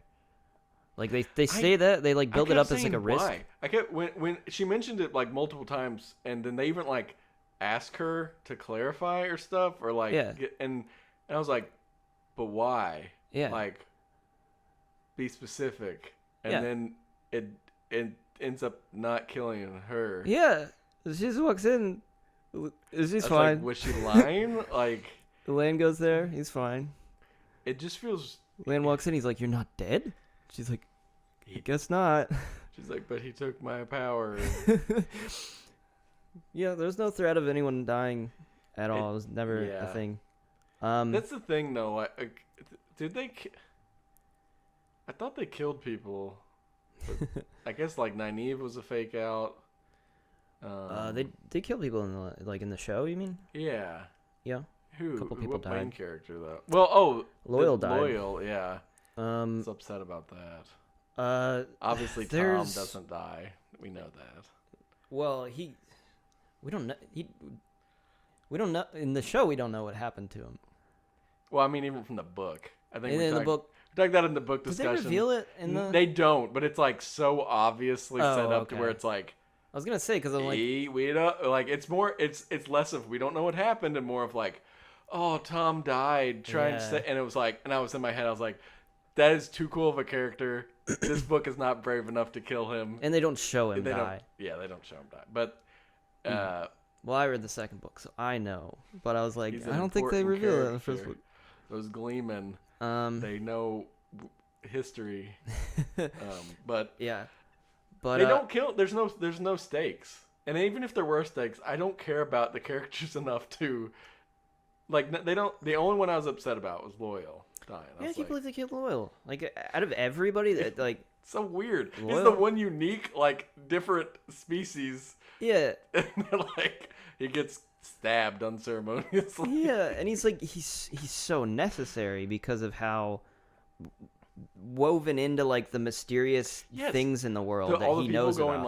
like, glory to the builders. Yeah, Like that's one of the like Loyal and the stuff about him was the only cool like world building stuff they did. yeah, And then it's like yeah. he's dead. Oh, Or is sorry, I he didn't dead? mean to I don't. interrupt I you. was partially They show like, him dead. Yeah, well. Additionally, these are characters you wouldn't know, but they are like some of the Shi'anarans are from Faldora are important characters that don't die in the book, but would be a problem killing them off for later. Like the things. guy at the wall. The guy at the Lord Aglamar. I mean, they kill off Lord I think he's dead. They like stab him with they a were Trolloc. so unclear. Like I when they stabbed him, I was like, they talked about the armor beforehand though. Is that really good armor? And it didn't go into him. But then I was like, oh, but the Trollocs stormed past. Like they surely, if he lived, he would end up dead. Yeah. He seemed like an important character, but he is. Yeah, I mean that's part of the victory of the first book is like they save Faldora. Like Faldora doesn't fall. Like these people celebrate and like they go on to be in full support of these people because they saved their entire city from this like destruction that they were certain of. That they were like, we're dead, and they didn't die. They did that in the show. They're all dead. No. The Faldor, the Lord Aglamar is dead. Oh, but the city's still alive. Who cares? But none of the important cool characters are dead. She got her face burnt. Yeah. She got stabbed. And the two people that were with, well, the sister actually is a completely made up character that they just made up for the show. She was in. We need someone whose face we can bear. Yeah, I think they also needed we got to have a female unit that's in, which was stupid because like they're just like why if you're gonna have females like it's fine like why not just have them on the front line like why are they the reserve unit like what the fuck is that about like we're the back line okay it's not very cool that whole again those let all the last men two die. episodes were so weird for so many reasons that you can't completely blame on COVID. Like some of the stuff yes, but like Perrin and Padden Fane and the scene where he's like, I think I just saw Padden Fane. Yeah. Wait a minute. But I saw in the the Reddit thread about the Matt character leaving. that they think potentially he was supposed to be more of the connect. Like that scene was meant for more for Matt because he's the one who talks to Pat and Fane in the beginning, Mm-hmm. and that's why the one that notices Pat they and Fane added the throughout. parent scene of him going, "Oh, that's Pat and Fane," because they were like, it'd be really weird if just that final scene of them, it was like, Yeah. wait, you're that guy from Two Rivers. Yeah. What about the fades? They do have. What about the fades? Yeah. What about them? Did you like them? They're fine. I thought they had like some sort of powers in the books. The Myrdrill? They travel through shadows and They kind of do that a little bit when Pat and Fane like knocks on the door with the women, and then they come out and they're like, "Who are you? How do you know the thing?" And then the fades just appear out of nowhere. No, they were standing there. They just had were hoods they? on. Yeah, I wasn't watching. because really I closely. thought about it. I was like, they purposely because like again I was thinking about like the lighting and stuff, and I was like, I should have rewound, but like I'm pretty sure that they show them shadowed, and then after they kill them, it's all of a sudden light enough that you see that and they yell or whatever, they make a fade noise, and I was like, okay, so is it just too dark that they couldn't see? Because it's two hooded figures with him. Yeah. Okay. And I was like, I thought they could literally travel through shadows. They even mention we're putting a bunch of lanterns up so no fades can travel. Yeah. Yeah. They also just weren't scared. Like they were, if I remember, they were like a big deal in the book. Yeah. Like they are something to be really feared. They're one of the larger threats. I mean, Yes. because the Trollocs are kind of stupid. Like they need the leader of the Fade is the leader. The Right. Fade's like the thing that is actually tracking them, and leading sort of the Trolloc armies. Right. So a Fade finding you is worse than just a Fade finding you, because now there's larger threats, and the Fade is already like a really terrible threat. You don't want to be met by Right. that. Yeah. But yeah, I mean, they didn't feel like a threat to me in the show. no, not at all. And I think the problem with that is like they did condense a lot of the like traveling, because like Perrin and Rand spend a lot of time traveling by themselves. They go to like several different cities, and then there's a point where they're traveling by boat, but they're traveling by themselves for the longest time, and the whole time they're being confronted with Dark Friends fades, like just constantly. It's part of. It was almost funny in the book. I remember reading it. It's like everywhere you go, oh my god, it turned out that the person they were interacting with was a dark friend or something. Yeah. Which they do once in the show. They do the it's one person. Yeah, it's this like in the book, it's this overwhelming anxiety. Like they're constantly under. Not only is it that they're being tracked constantly, they're coming across these evil things all the time. No matter where they go, they can't hide. They have to keep running constantly. But not only that, but they kind of don't stress this enough. Is the dream situation? Like all of them have these nightmares where they see the Dark One every single night. Every single time they go to sleep. How bad was it at the show that all the Dark Ones dream? I say all of them. Like you said, it was supposed to be every night. Yeah. In the show, on occasion, I don't even know if they did it for each of the five or each of the characters. It's really only supposed to be the three guys, I think. The potential dragons. It is this like paranormal activity level jump scare where he sits there and he goes, and runs at the camera. And I'm the Dark Lord. Whereas in the book, it's like it's a mental like battle kind of. I thought it is. He's like messing with them, saying things, tricking them. And there's times like they'll realize they're like, I'm in a dream, but they still like have to fight to get out of this like nightmare. No, in the show, boogeyman for 3 seconds, and they wake up. Yeah, it's horrible. So bad. Oh, I'm so glad you mentioned that because that is just. Yeah. Like, at what point did they go? Because it's obviously very reminiscent of like Lord of the Rings and how the Dark Lord can reach out and like mess with you in different ways, especially ring bearers or people who I think when Pippin touches that one ball, like so he can reach out, and it's like it's sort of jump scary, but it is able to just through those quick sort of scenes imply that it is more than just like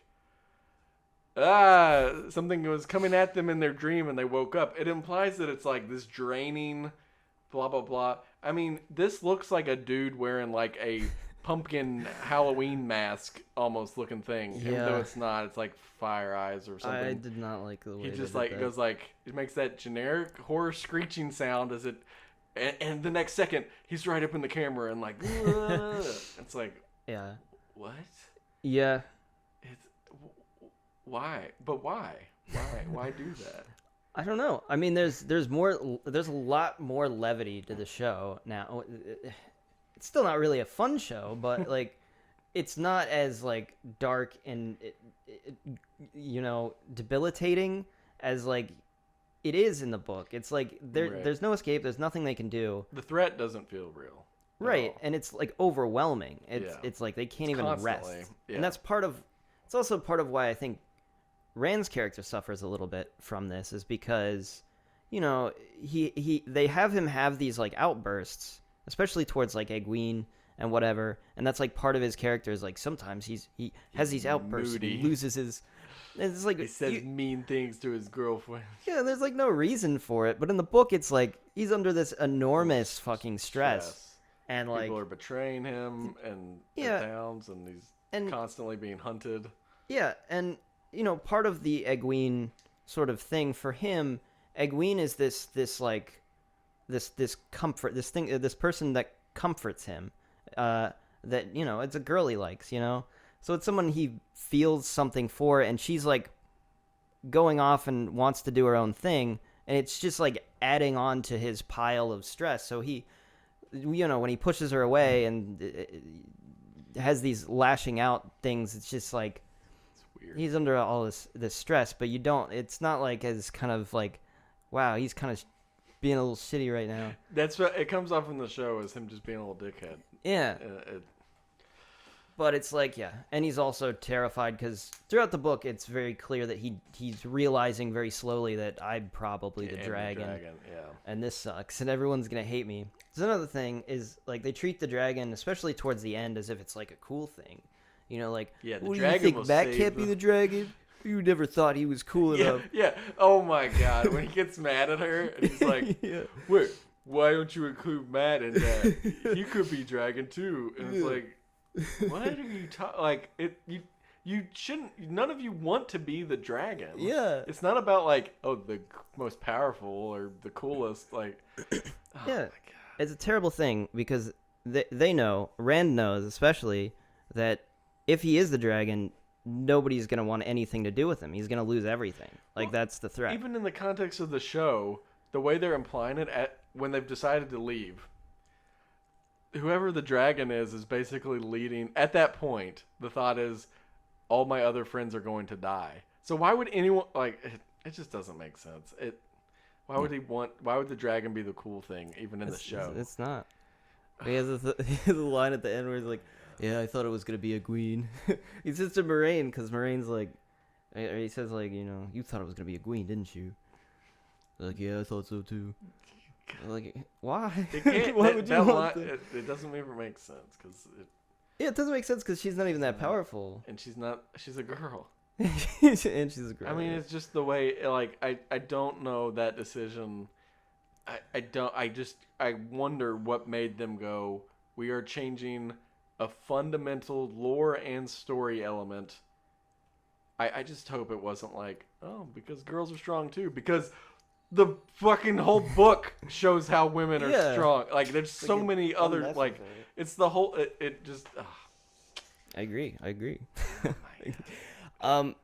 Yeah, to just tie a knot, I guess, in the sort of the characters and like how they were portrayed.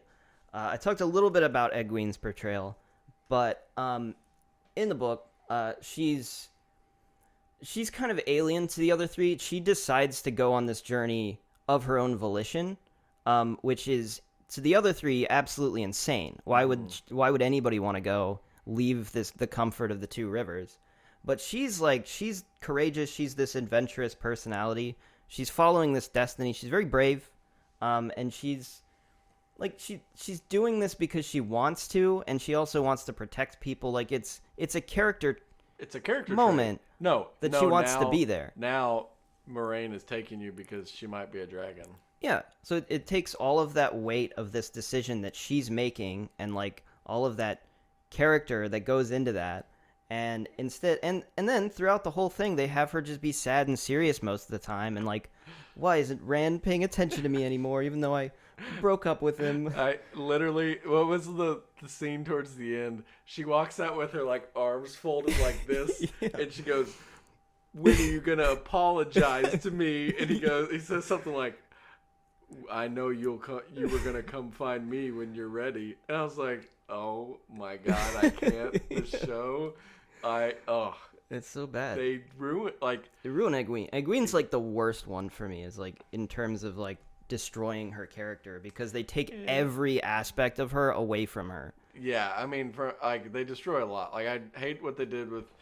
Like the stuff they had with Perrin wasn't bad. It's just like there was so much potential with it. But you're right. As far as like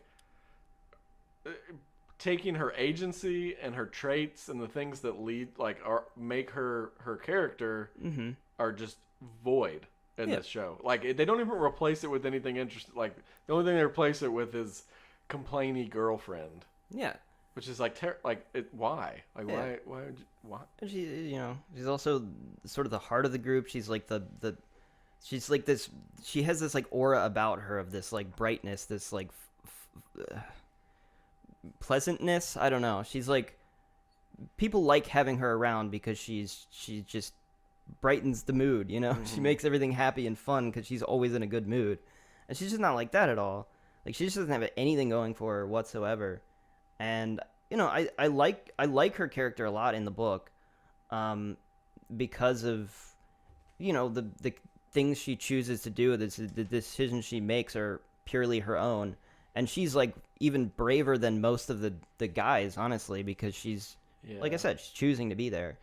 They kind of hint at that in the powerful moment at the end where Bran goes, "I wouldn't like her if she didn't choose to be the things she wanted to be." Yeah, Actually, I probably said they that better try. than it came across. The dialogue was something like, the woman that wants to be, or a woman that doesn't want to be a wisdom or Aes Sedai, that's not the woman I love," or something. It's so bad, and the camera's like going around them like it's So like cool. yeah, it's like Harry Potter versus Voldemort, and like the 360 cam is just like, and like the color palette's changing. He's like, "I wouldn't love her in this dream scenario you created, so I'm going to actually kill you with my power." And I was like, this is the big, Yeah. this is the confrontation.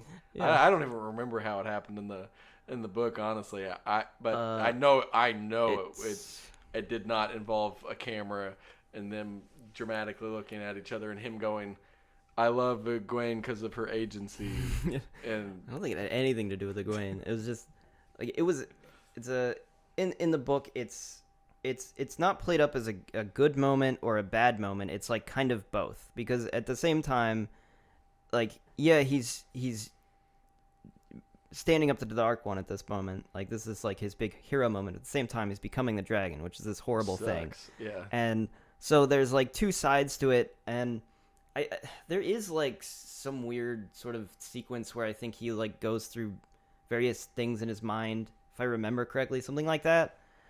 And then then it gets weird, because then in the book he like ends up at the top of like a mountain or something, and then he ends up like causing an earthquake or like splitting a mountain and doing some really cool display of power. Yeah, that's what I remembered about the mountain. And also, doesn't he trick him?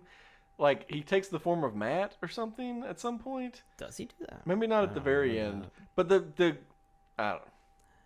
The random guy who... Also, the costume of... It was like an untucked tuxedo shirt. What was that? Oh, his outfit? Yeah. The Dark Lord's outfit is like... Okay, the first moment I saw it, I was like, is he in a tuxedo? It's not. It's like this weird robe. Yeah. But like the front is like just untucked. It looks just like he has an untucked shirt, partially like a dress shirt that's untucked. Yeah. And it's just so out of place. Isn't it like white on one half, black on the? Is it something like that? It's a white robe with a black jacket looking thing. That's why it looks like a tuxedo. And then it looks out of place because it looks like a tuxedo, but then it's untucked in the front. And I was like, maybe it's supposed to be why? like reminiscent of how they do the power. It's like, maybe, it's like the thread is like going. Although it's stupid, in but theory, should be like maybe. all black. Yeah. Yeah, probably. I thought the Dark One not good. He wasn't scary. He wasn't really intimidating. I didn't even think the acting was very good from that guy. Well, it's also like again, the only time you see anything with the Dark Lord leading up to this is like 3-second jump scared dream sequences. I'm not kidding. It is like 5 or less seconds of just a jump scare of this like burned, not even a burned face, because this doesn't look like a human face. It looks like a round mask with burning eyes. Mm-hmm. You see that a couple times, and then just randomly at the end, when he starts appearing to Rand, as I think the first time he even shows is they're in the Blight already, almost to the Eye of the World, and it's just like, well, first you see him as that dude or as the mask fire eye looking thing. Rand shoots a bow. They do a fake out Moraine death. Oh yeah. Rand shoots the bow at him. He pushes the bow into his eye, and as he does that, it's like in his mask. It sucks the mask in, and then it's just like a dude. It's just a guy, just a normal looking dude. Just a guy wearing a tuxedo, and yeah, which turns out to be a dream sequence anyway. It's actually two. Because don't they? He wakes up from a dream, and then they do the Moraine thing. And so that was that. I was expecting a third. I was expecting another one because what happens is do it again. He's in the dream. It would be comical. Moraine says like they have these like back and forth, him and Moraine saying stuff. Then the sword goes through Moraine's head. The scene follows, but then he really wakes up. Yeah. Except Moraine says the exact same things she does, they said in the dream, and I was like, is this another fake out? And I was like, nope. Just exactly what was said in the dream. He doesn't even react to it or anything. He just like picks up his bow. He's like, yep, let's go. Keep going. I'm not going to tell you about. She asks him, and he refuses to tell her what exactly happened. Yeah, it's like part of the it's in the books. He doesn't like to talk about it, so I guess we'll do another show. Doesn't make sense. Oh my god, I'm gonna have an aneurysm over this. It's pretty bad. Yeah. Dark One, way scarier in the book because he's a presence throughout. He's there the whole book. And just showing him up at the end, it's like, who is this guy? Why is he scary? Who knows? He's Dark One. He's the Dark One. Yeah. Anyways. Let's see what else. Talking about the Children of the Light a little bit. I thought that one guy excessively insane is what I wrote down about him. I'm like, why isn't really the Children of the Light are like, they're cultish. They're not great people, and they'll like follow, like they in the book they like follow around this group because they're acting really weird and they like want to get at whoever they're protecting. I think it's something like that because there's a point where Moraine fights off the White Cloaks. Yeah, it takes place though. Like the majority of the White Cloak stuff, I thought Rand is in a city, and there's like a garrison of White Cloaks or something like a main building. Oh yeah, it like pisses him off or something. Yeah, and there's like that's where like a majority of the White Cloak stuff I thought went down in the book. Yeah, in the show it's like we are a roving tent living group. Yeah, they just wander around. Excessively Spanish insane. Inquisition. Excessively insane, but just that one guy. I think. With nothing. The rest of them seem normal. The one dude is insane, but nothing to back it up. Like I'd have been okay with him being insane if he wasn't a little bitch. But also somehow killed multiple Aes Sedai. Yep. But then Perrin stands up and goes rah, And he Yeah. goes, He's "Oh like, my, "Oh, oh good heaven!" He says something comical like, "Oh, the light protect me," and then he gets Yeah. stabbed, and it's like, "Oh, Yeah. that's it." It Very weird. they handled them so weird in the show. Also, once again, their costumes completely white in the middle of a goddamn forest on a dirt road. Yeah. Who's doing their dry cleaning? Please tell me, because good lord. Yeah. Very true. It, But that's a cool scene for Moraine that they removed was her fighting off the White Cloaks in that point, because she single-handedly fights off like an entire, like there's a whole bunch of them. I don't even remember. Group. Yeah. And like as they're running out of the city, she stays behind and she starts like blasting them with magic.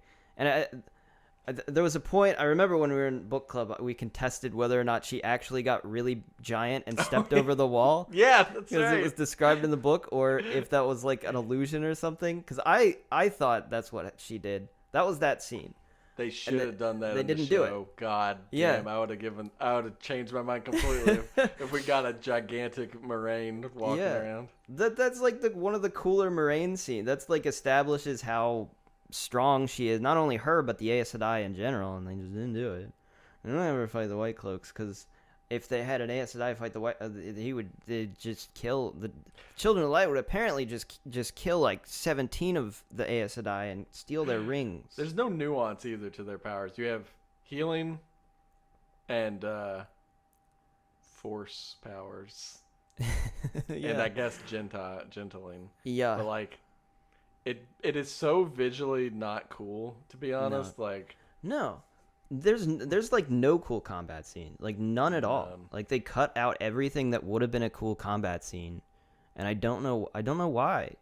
Like if they'd done like even the completely anything. removed Aelman scene, which makes no sense, has some decent choreography.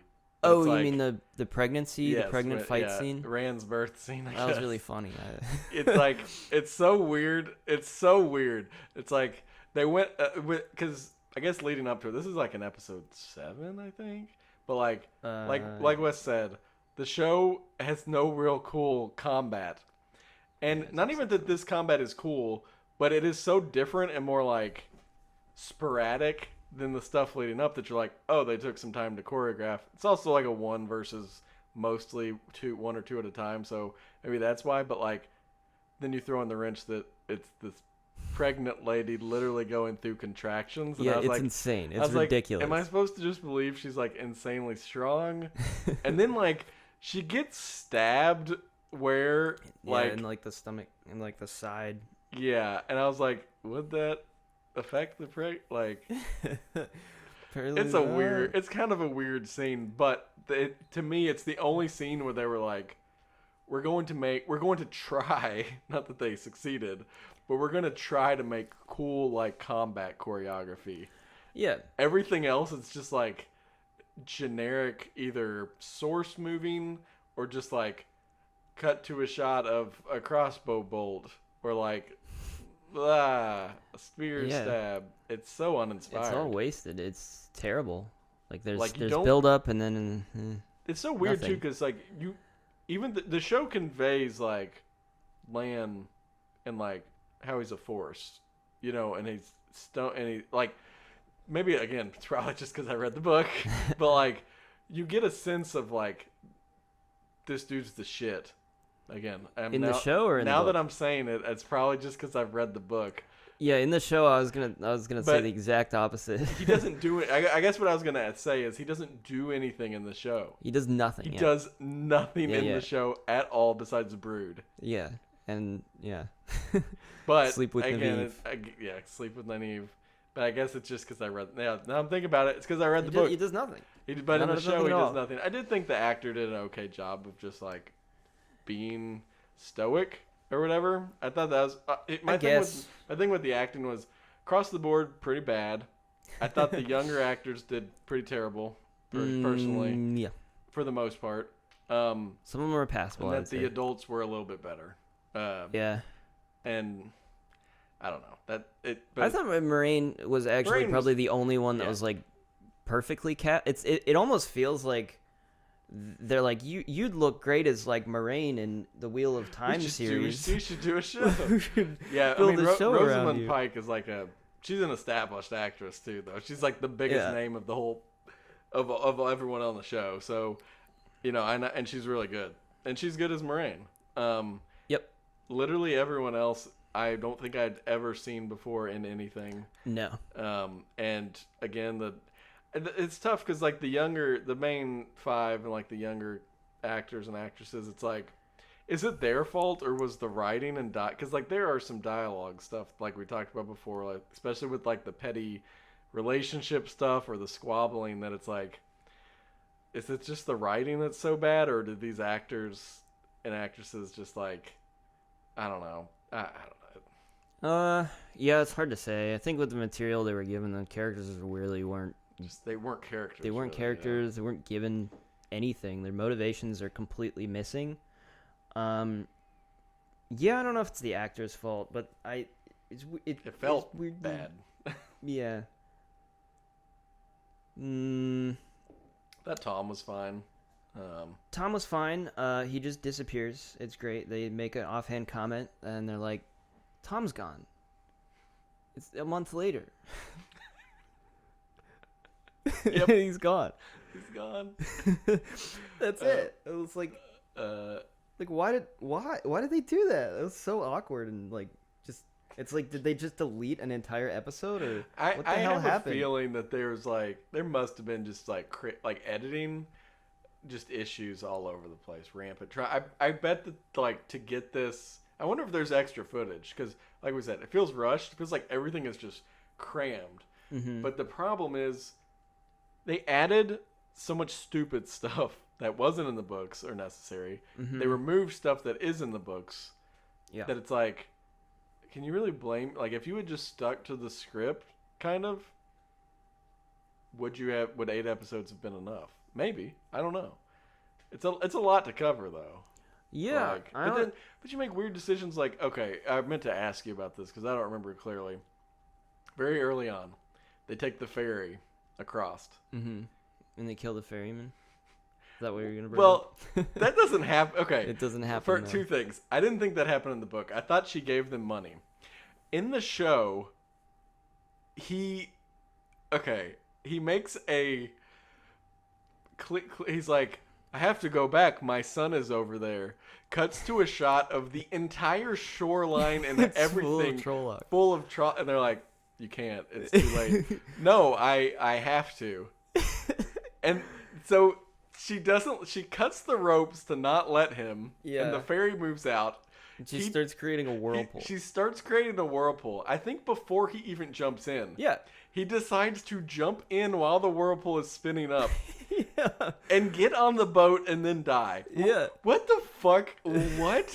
It makes literally it makes no flippin' sense. Yeah. Like just It's from a stupid. And they're like, what? Why don't you stop? Why did you help? Yeah. And she's like, I can't stop it. Once I did the whirlpool. Yeah, It's going now. and then the people they're like, oh my god, like she killed that guy. No, the psycho jumped into a whirlpool. It's very The true. fuck? What? Yeah. Is, oh my god. Oh Yeah. my god. But like, why? Why change that? I don't. It's pointless. It was literally a throwaway. Here's some money in the books. Yeah. It was pointless. There was no need for it. I don't know. Maybe make Moraine seem scarier. Like, we don't really know. She just killed the guy. All it does is make the main characters look stupid and the ferrymen look absolutely insane. it's so true. Like, yeah. Jeez. All right. What else do you got? All right. There was a okay scene almost showing Rand's personality that he stands up for himself and others. You know, he's one of the only people that the others characters are like afraid of Moraine for the most part. She's this like powerful Aes Sedai. They're like, you don't stand up to an Aes Sedai.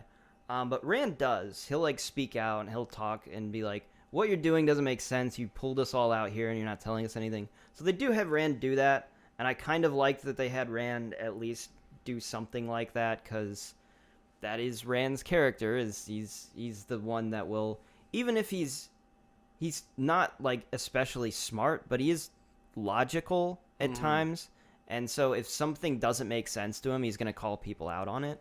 Yeah. And I was like, I mean, Nynaeve called out some of the Aes Sedai, but she's more. I think she is scared, but she's like, again, we talked about yeah, her. Nynaeve will do it, every but she wasn't there yet. Yeah.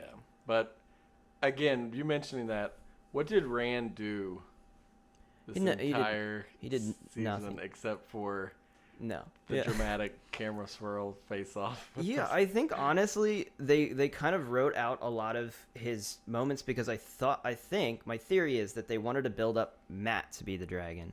And if they have anything that Rand does in the book happen, then you'll be like, obvious. It's Rand. Yeah. It's like, it's obviously not, but they build up until halfway through you're like, oh, it's probably Matt. And Rand just is nobody. He's just not important. He's just, I don't know. He doesn't do anything. He yells at Egwene because she broke up with him. And other than that, he stands up to Moraine. He chops wood in the bar. Or actually, it's a little later episode. Chops a billion logs. Yeah. Oh, and then that one girl, the dark friend. Yeah. It is another element of Rand that, like, he's very popular with the ladies. It's actually, because he's such a... There's a lot of things. He speaks out. He's honest, and he's a reliable guy. He'll he's strong. He'll do whatever people need him to do. He's logical. He doesn't usually like complain. I don't know he doesn't complain, right? I don't know. My thing is, I felt pinning down what it is. I felt that reading the book, he's nice. I didn't think, but one of my problems with the book was I didn't feel that the characters had, like, or specifically Rand was like, as far as his character traits, where it was like super interesting. Like, I thought he had an interesting kind of backstory. And there's stuff going on there, and I thought it was. I think another thing I was upset with was that it was like, I hate that the story, like, I obviously knew Rand was the dragon, and it's obvious. The story tries to though like continue on the route of who could it be somewhat, and it's like it was annoying to me as an audience member. The show actually makes it even worse, obviously, because there's more people and they carry it on up till Rand just goes, "Oh, it was actually me." Yeah, I figured it out. I don't know if that was in the book, but he's just like a montage of all the things that we never saw. Those things that we displayed one way to the audience, we're actually going to show what happened. Yeah, it's like, oh, it's a dragon. What the heck? What the frick? This is crazy. What a weird twist. Okay, here's what I think. I think in the first book, it's because Rand is battling with he's got this internal struggle constantly. That's why it's hard to maybe pin down his personality in relation to other people. It's because you focus more on that. But we don't see any of that in the show. So you don't see any character like what character stands out as like a well-developed character in the show? Like well developed. None of them. They don't. No one does anything. No one really does anything. Nobody does anything. And then you stumble to the end. And it's like he was the dragon reborn. Yeah. And he knew because he loved Egwene. But like the real version of Egwene, the one that doesn't end up with him. Yeah. And that power made him know that. Also, that scene where he's like living a happy life with Egwene and the baby, what triggers him to know that he all of a sudden is in it? Because like, he randomly, I remember, because I was like, how is he falling for yet another fake dream? I'm just going to pretend that like it's so real that he thinks everything else has been a dream and this is real. And then like, he randomly just gets up and is like, tell me what we carved in the tree. And I was like, what? Like, what triggered in his head? And then she tells him, and I think he believed, but I was like, I just didn't follow the whole, like, dream logic of, like, he believes where he is versus not, and then he all of a sudden just is like, I know it's the Dark Lord because Egwene would never live a life with me. She wants to be Aes Sedai. I was like, It's good writing. Very, very good writing. Yeah. So I could shit on this show all day. Yeah, so me too. You better get back. Let's get back to your list again. Well, yeah, the dream thing, I mean, I don't know. Like, how does anybody realize they're in a dream? That's what I mean. You have to be like, I don't know, smarter or obvious about it. It just felt like poor writing, like you said. I technically get it. I get it. Yeah. His whole thing is, this can't be real because Egwene broke up with me or whatever. Yeah. But it's like, it's so stupid. It's dumb. I wrote down that the wolves are way too small to be wolves. Yes, they're dogs. They're like They tiny just little got dogs. little dogs. There's some scenes I was like, they're not, when they weren't like snarling, I was like, that's just a dog. That's not even a wolf. It's just a dog. Little playful little dog. And like, there's a shot where they're like chasing after somebody and his tail was wagging, and I was just like, oh my god, so they cute. didn't even try. Yeah. And then, I mean, the wolves show up, but then we already covered it, but they're just gone. They're the book actual. is way more. He has the one dog that, Yeah. I forget his name, but And they have personalities. They talk to him. Like, Yeah, they're they real. talk, They're yeah. actual characters. and it triggers him. Like, nothing that's what, when they kill that one dog, it triggers him to kill somebody. White Clothes? I can't remember. In the book? I thought so, yeah. I don't remember. I don't know. I But don't remember. also, yeah. they go into, like, what's the one traveling group of people? I don't remember. I don't remember that happening how it did in the show. Like, that was kind of like in the I don't remember that happening like in the book at all. Really? They meet up with the traveling people? I remember it happening, but I That thought it happens. was more of like, isn't that right after that is when Perrin goes wolf mode? He's already done it. At this point, the wolves are like around. He's like hears them. Are they caught? I guess my point is, are they caught by the White Cloaks directly after hanging out with those people? I don't think so. But then again, Yeah, I it's hard to pin down the timeline. But it is just Perrin and Egwene that get captured by the White Cloaks. That is something that I thought the scene in the happens. show was terrible too, because it's like, the way of the leaf. We are blocking for them. 2 seconds later, oh, the ones on horses caught up to them. Caught them. Yeah. Well, It's like, what? Like, why Yeah. make it seem like they're sacrificing getting beat to let you get away? Literally a second later, it's like, oh, we got 50 feet away, and they caught us. yeah. It's just And like, the other thing was like, why did the White Cloaks want those two anyways? all because I will remember your face. Yeah, that's what he said. He's like, it's weird that I saw you guys twice. We're all they had to be. We're travelers.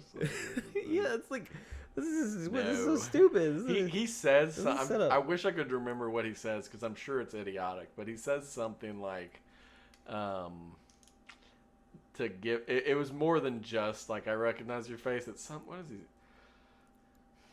I don't remember. They He were says traveling. something, but it's not like It's not a good a reason. good excuse. Yeah. I forget why they do get captured in the book. I forget entirely why. I think it's just they're acting weird around. They do something weird with the White Cloaks, and it makes them Yeah, I thought they were like going into a city or going through a checkpoint or something. yeah, something like that. Something happens that makes it actually make sense. So Oh, surprise. yeah. I wrote down Chicago looks cool. It's actually, I think, one of the coolest looking areas that they made. You can tell they found like a cool city that was already built, Yeah. I think, and it's filmed because it looks cool. It looks old. It looks like Yep. They had Moraine, like, she was hurt. Was that an element of the book? Do you remember? I did not remember that at all. Like her getting her wound infected and Yeah. maybe it was. And then they'd like blame Lan for going to Shatter Lagoth, but I don't think it was Yeah. Lan's decision. No. Not at all. Yeah, she's like, I can't believe. And also, it just when they did that, I was like, it seems weird to put the blame on him when it's like It's the only decision that he could do. Yeah, and also like I know that's not how it went down in the book because like Lan wasn't trustworthy of it either. Like the way it's revealed when Moraine's like, "You've doomed them all." It's almost as if like, oh, Lan didn't realize it was dangerous or something, and it's like, I think he would have. Like Lan just He would've, he doesn't knew. seem like the type to I don't know. Yeah, the way they blame it on him and Yeah, I mean, that's another thing about Lan is that he's. I don't think they do Lan well at all in this. He's we already talked about it, I guess. But what other positives? Lan's just kind of used as a plot point a lot of the time, and it's not good. He's not developed very well into a person or a He's character. meant for eye candy for 90. Yeah. They wrote out that creepy dude in Shadow Lagoth that like actually convinces Matt. Yeah, I thought the whole dagger thing was handled poorly in the show. Surprise. Yeah.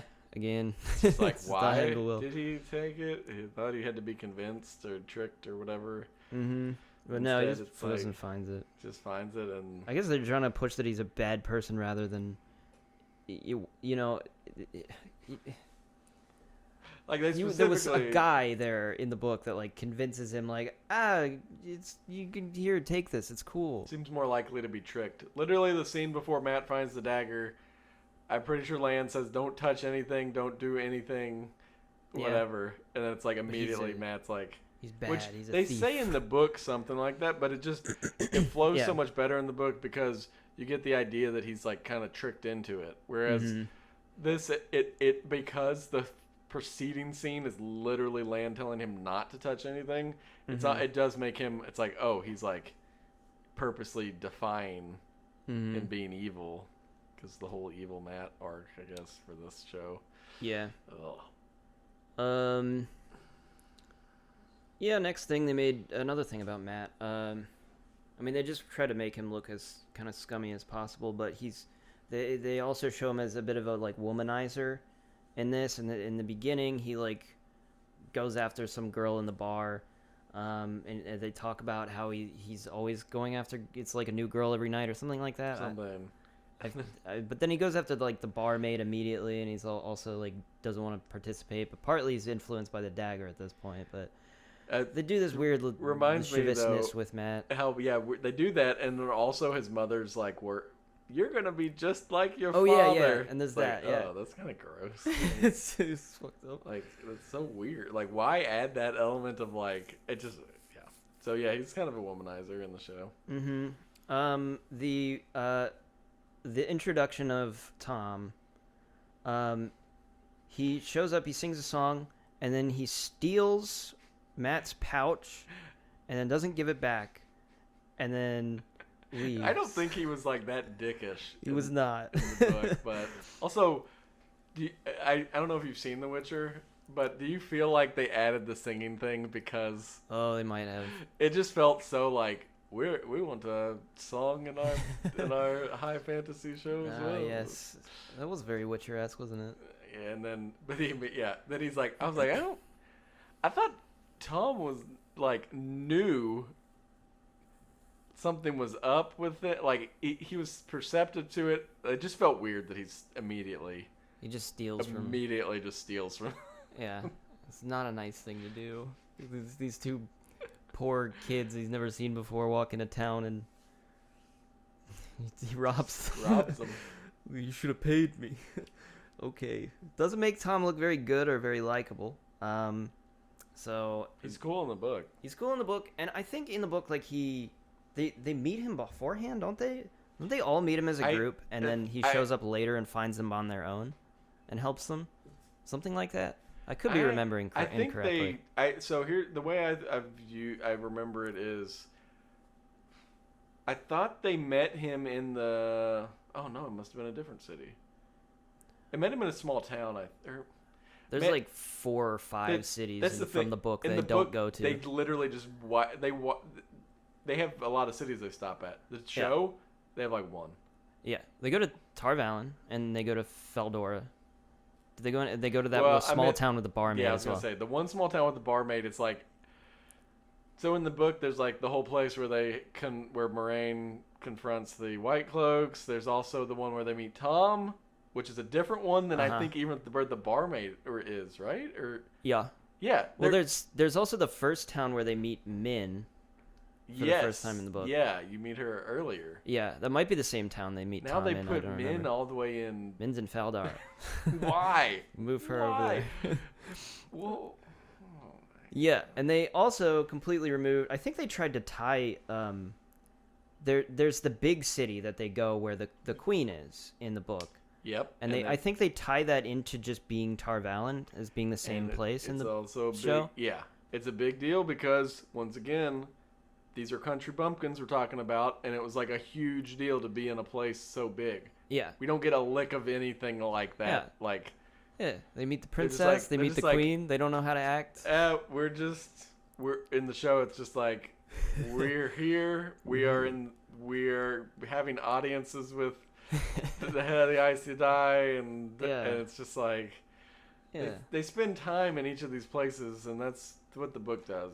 You're able to spend time, and you learn World building. It's world important. building. It is You important. gotta slow down with the plot and just world build. I almost feel like they could have just, if they wanted to make it better, it might have even been better if they just cut the book in half. That's what it, and did like a first exactly season what I or was, 2 parts. When I was watching it, I was like, they could have ended with like the White Cloak confrontation. Yeah. Like they could have done a whole season up to that point, and I think they would have been okay. Yeah. And spent time White building Cloak the characters or the and the world. Instead, they were like, we're going to do the whole first book, and we're going to do it our way, and cut everything out and change everything. Yeah. Book is, I mean, it is a really thick book. It's a big book, you know. It's not a small, light novel. It's a big book. So there's a lot of things cut, if you can imagine. A lot. Like, more than what we're even doing justice. Like, yeah, there is a ton of stuff cut from this. Development, world building. And they add a bunch of stupid stuff. Yeah. What was I? Yeah, I feel like they didn't even really like redeem Tom all that well because he doesn't make the decision to give the pouch back. It's like Matt reminds him, is like, all right, so are you gonna give me my money back? He's like, oh, sure, I guess so. Yeah. It's like, okay, kind of a shitty guy, aren't you? Anyways, also, I just remember all you see of Tom. I just remember him being much more cooler, and I don't even remember what he did in the book. But I was like, he's a badass. Like, he knows his way around a dagger or something? Yeah. He can take care of himself. He can fight.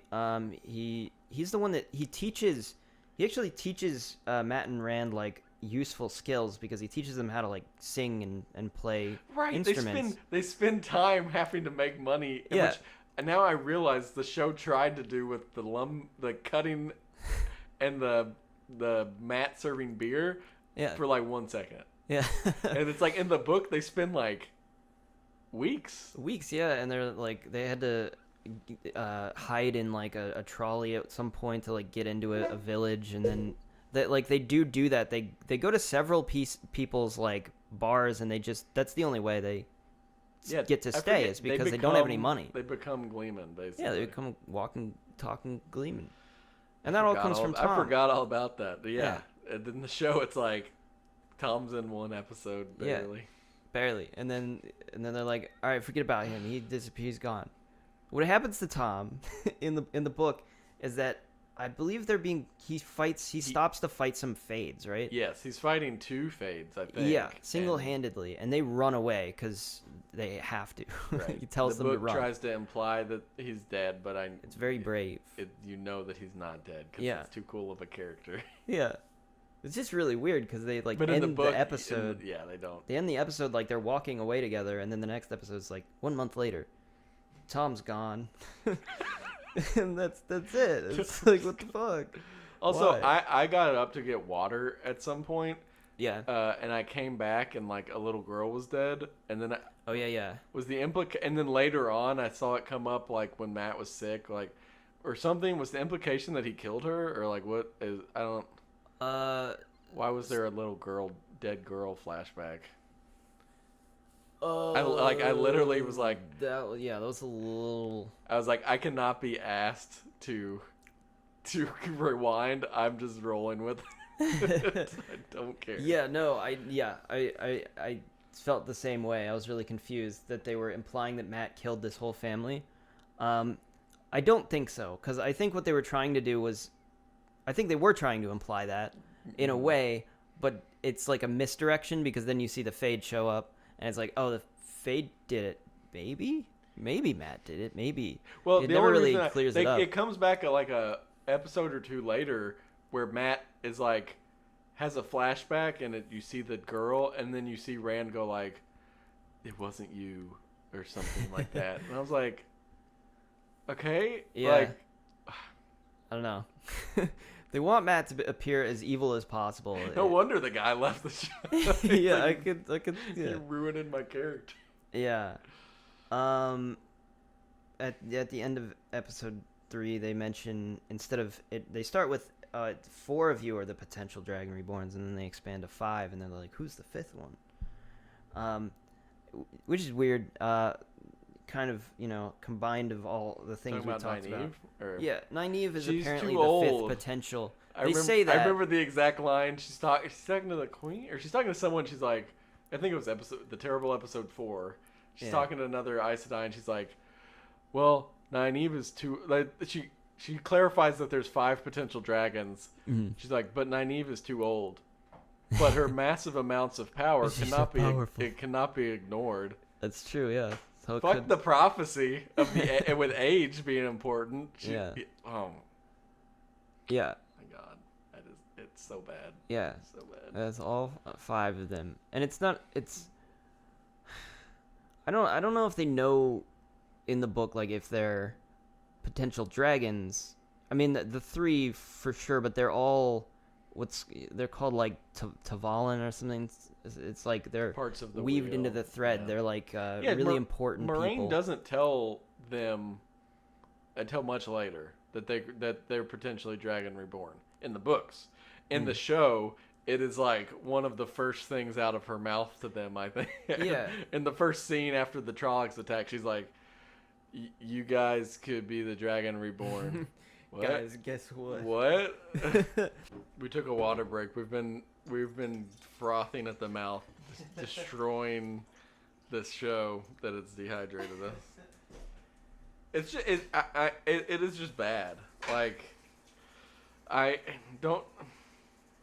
It's weird too because it's clearly a show that has money and backing, and it's not a like small unknown franchise. Like the Wheel of Time books. I know many people who like love the whole series and have read all 14 books multiple times, and it's like their favorite series of all time. It feels so bungled that it's like, what was their plan here? Like, this is not a show that someone would subscribe to. Well, I don't know. Maybe I guess Amazon you Prime might, but like, it's just so weird to me. Like, why did this get made? Sorry, made. Why did they make this? It's just so I just don't. I don't know who this is for, because like they can't possibly sit there and go, "We're making this for book readers." They can't, because they change so much and disrespect the material. But at the same time, I don't know. Is an average non-book reader viewer like I would personally think that it's still pretty bad. Like, I think so too. You just wouldn't know what the fuck's going on, honestly. It's just really confusing. So I'm like, who did they make this for? It's so weird. I don't know, but it's like the vibes I get from it are like it's trying to be. It feels very much like it's trying to be the next Game of Thrones, especially with like the intro and everything, and like got this cool like animation of the thread weaving through. Yeah. Shit. Oh, it feels like it's trying. It's trying really hard, and I don't remember the music at all though. Yeah, and they're like skirting on the edge of like the sexual stuff, like. Almost. Well, I thought that was weird too, because it's like they clearly don't like gore. They're ready to go there. Like they had hands cut off. They had some, and it's pretty sporadic though. It's not clearly they're not trying to like shove it in your face It's too super much. gory, yeah. But it was weird that it's like, well, the first early on, there's like the implied sex scene between Rand and Nynaeve, or Rand and Egwene. Sorry, Ooh, not Nynaeve, Rand and Egwene. And I was like, okay, they're keeping it. And I noticed like the rating. I mean, obviously it's their own streaming service, so they can rate it whatever they want, but they rate it 13+. And I was like, oh, they're gonna keep it pretty PG. And then it was like, randomly in episode 5, they're like, we're gonna have an episode in the baths and tits are gonna be out. And I was like, is this still rated 13+? Like, there's a side boob. He's in one of the no, you see straight up tits in that scene. It's full on. No, I'm telling Do you. you? Yes, I yes, don't you remember do. that. I missed it. I gotta rewind. Because and I was watch. like, yeah, you gotta go Ooh, rewatch it. couldn't make No, him miss that. It just felt really, really out of place for a show that is like, they seemed all over the place tonally with that. It's like when they cut to the scene with her hands cut off and stuff. Yeah. I was like, that's pretty gross. And then it's like they're afraid to show violence though sometimes, or it feels very kiddie. And then Yeah. it's like tits, and Yeah. then it's like implied sex. I don't know. Yeah, what the thing about there's like the two bath scenes. They're like unnecessary for them to take place in a bath.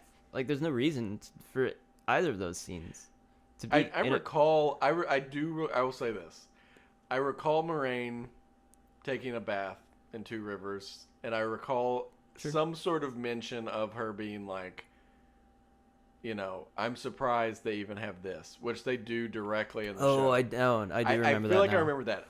I don't know if I remember Lan getting in with her. No, yeah, that's I feel weird. like it was maybe he came in to talk to her, and he just like, not like he was looking at her tits or anything, but like they're just conversing, and she happens to be in a bath. Yeah, it's like, weird to get in the bath with her. They like hold on his naked ass, like and like it. It just felt so awkward in the show. And it's like fine if you want to like show the level of like they trust each other. Like he'll be around when she's in the bath. They trust each other to that's they have that actually trust. a better but way. It's then weird if you had her in a bath. with her. If you had her in a bath, and he walks in and they talk strictly business, that's actually a good way to show. I think that they have a relationship. Yeah. It's based on trust. He That's gets what it in is. buck ass naked and like they weirdly This is just weird. Makes weird implications. Why do that? And then but then the scene before Egwene and Rand, it's like it cuts to them like starting to make out, and then like the next like them putting clothes on. And it's like, what are you? So just tonally, it's so, and it's all over the place in that regard. Like the kind of the gruesome, like the one chick channeler at the end, her face getting all burnt, like that's kind of gross. Oh yeah. But then other times it's like, but then like Nynaeve and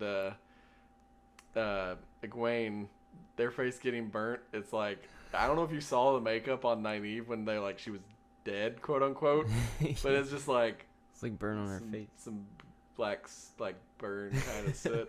Yeah, it's like, we can't really mess up the main actors too much because that would look bad. But it's I don't know. Yeah, why were we on that? Oh, I wanted to say, okay, Amazon Prime and their stuff. I can't even think of like a show on Amazon Prime that I've thought was like good. I was trying to think if there was like if they had anything that was like even remotely like, oh, that's a great show. I think there was like Man in High Castle. I remember that one's got pretty good ratings. I never saw it. I didn't either. Handmaiden's Tale, I think, was Is that on? I thought that was like HBO or something. No, it's not HBO. It might be Hulu. I think Handmaiden's Tale was Hulu. Oh yeah, it might be Hulu. Yeah. But I'm kind of the same boat. Like as far as an Amazon original show, like a show Amazon had made. Mm-hmm. I don't know. Besides Man in the High Castle, which I think was like bought by them to be like put. Because there's other shows, like, I mean, shows they don't own that they obviously run, but this... they also have Lord of the Rings coming out very soon. Oh, shit. That's going to be so bad. But they spent, like, 100 times the budget on Lord of the Rings, which I get. It's Lord of the Rings. Apparently, the first season had a budget of over $1 billion. And there's, like, 10 episodes. So you're talking about $100 million per episode, which is a lot. But... What is it? Is it a remake of the It's supposed to be in the time before, I think. Oh, it's like a Silmarillion? Not quite that early. And it's not going to be like random. No, it's more of it might be technically. It's when the nine it's when people had the Rings of Power. I have heard of this. They Rings of released Power, yes. the name of the show is going to be The Lord of the Rings, The Rings of Power. Rings of Power, yeah. which I don't know about that title. That's interesting. But that's what it's going to be. And I think like they're putting much more money and thought into that from what it seems, and budget. Yeah. Why did they release this? Like, it comes out in September, and Wheel of Time came out, I guess, 9 months beforehand. It came out like in November, I think, last year. It just seems weird to, especially release a product like this when you could have just put more money into Lord of the Rings or something. Yeah, I don't know. You probably would have a lot of crossover fans anyway. Like, I'm sure there's Wheel of Time and Lord of the Rings fans, but. True. Yeah, I don't know if like a Lord of the Rings spinoff is like that big a seller than like an original fantasy epic. Like the Wheel of Time is pretty well known amongst people that read books. Yeah. Oh, it's really. Yeah, I mean, it's like you think of fantasy series, and I think of Lord of the Rings, Game of Thrones, Wheel of Time. That's just what I think of. But yeah, so it is like a big property that like if you had it, you would want to do something with it, I guess. And I don't know. They did a bad job. Are you excited for season 2? No.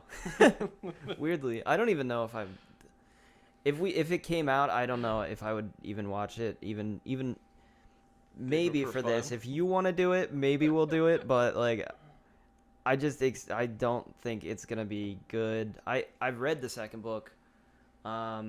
I don't even know how they are they gonna do the second book? They changed so much. And the creator already said he's certain characters that are not in. He's excited to kill off more characters that books readers love. They didn't introduce the princess, who's she's important, and her brother. And Min is much more prevalent in the second book as well, and Uno and the other guy, the Shienarans from Faldora, they're okay. So there's like the kind of crude guy with the eye patch. Mm-hmm. He's an important character. He's dead. So they've killed Loyal as well, which is huge, insanely huge. You have no idea how huge that is. I think it's a fake out. How do you fake that? I hate that, but like the show apparently killed. Like they're willing to do bullshit. They just are. Like Nynaeve dying, changing how powers work, changing like I don't know. You think they're gonna resurrect him somehow? I mean, I could see them just being like, "Oh, he wasn't dead." He was so or would you be surprised? Like, I would not be surprised if they were I mean, it would be terrible. The battle, all the people we thought were dead, even the girl with the burnt face. It's like, oh my gosh, she survived. She survived. I could even see the dude who got stabbed with the spear. I could see him surviving. And being like, oh, the armor, my father's not my father's armor, but my armor saved me. That'd be awful. I mean, I don't even know if they're going to get a second season. Has it already been confirmed? Confirmed. The third season just got confirmed. Ugh, that's disgusting. They haven't even released the second. Apparently, I saw conflicting sources on this, but I guess it did pretty well. Not necessarily critically reviewed, but like a lot of people watched it. Yeah. So I was actually, because I was watching it over the course of the week, and I noticed that like when I started watching it, the rating was like 4.5 stars, and then by like today when I finished watching it, it was down to like 3 stars. I think Amazon does different ratings for each episode. Oh, maybe that's what happened. And I know at least like the videos that got recommended to me on YouTube, I think everyone rightfully so, hated the last episode. Like, well, I hated all of it. I hated all of it too. But like that's what sometimes I'm like, am I disconnected from what an average view like? Maybe this show did really well and people are excited for a season 2. As far as like non-book readers, I cannot imagine a book reader enjoying this show. I have a hard time believing a non-book reader would enjoy it too, but like maybe I'm wrong, and maybe like people are just looking for like fantasy stuff to binge, and I don't know. I think part of it, if like people probably when you have it all in front of you, it's easier to be like, was that good or was it bad? Like when you've seen all of it. But like if you haven't read the book, you're not like being shown everything all at once, so you're seeing a setup, and you're like, just from what purely you're seeing, I guess it's just like, oh, it's kind of cool. It's this fantasy. She's got magic powers. and I like Yeah. the sets are kind of cool. You know, Well, the things look cool for the most part. The costumes are okay. we have our expectations They're not because of the great. book. Like a lot of the stuff we Yeah. talked about today, what we wouldn't have been able to talk about like if we didn't hadn't read the book. We'd just been like talking about how shitty everything else was. But Yeah. for the most part, it's tough as people who've read the book. It's like especially when the source material handles it better. You know, Yeah. it's hard to. I don't know, But like on an episode by episode basis, it's like I see something that they changed, and I can anticipate like all the problems it's going to cause from that point on. Whereas somebody that like hasn't read the book it means isn't nothing. gonna. It means literally nothing. means It's like, nothing. oh, this is a mystery. I just don't know what's happened yet, Yeah. and it'll be some cool payoff later. You know, so that's how they view it, right? But it's Yeah. like so. What I'm saying is like, as a whole, once you see it all at once, you're like, oh, that was actually really shit, and that's when you can make That's when that you- decision. Like, oh, but episode by episode, But it's harder. they keep them watching because they don't know Yeah, how yeah. shitty it is till they get to the end. Yeah. I realized it was all for nothing. These characters didn't change, and it was It didn't make any sense, and it was stupid. nothing happened. Nothing Nothing happened. happened. Nothing happens in this show. But It was not the next Game of Thrones. Logain. We talked about Logain a bit. They added a lot of Logain backstory. They may try to make Logain more important than he was. He's not that important. tried to make him evil. Try to make him cool. He's really powerful. He's so powerful. More powerful than like 6 ASI. Yeah, he kills one and. Yeah, he This is the worst episode. Partly they try to do like a cool setup because they have like his army shows up and then like that infiltrates the camps, and it's weird.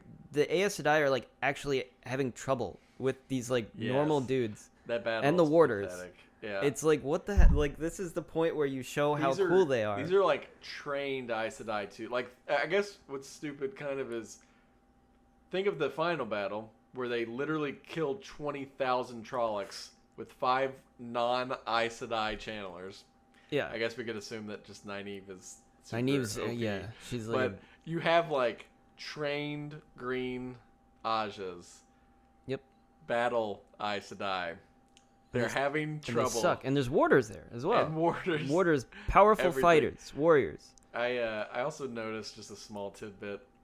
I was like, oh, they have like multiple arrows knocked on their bow. And I was like kind of paying attention to that. Yeah.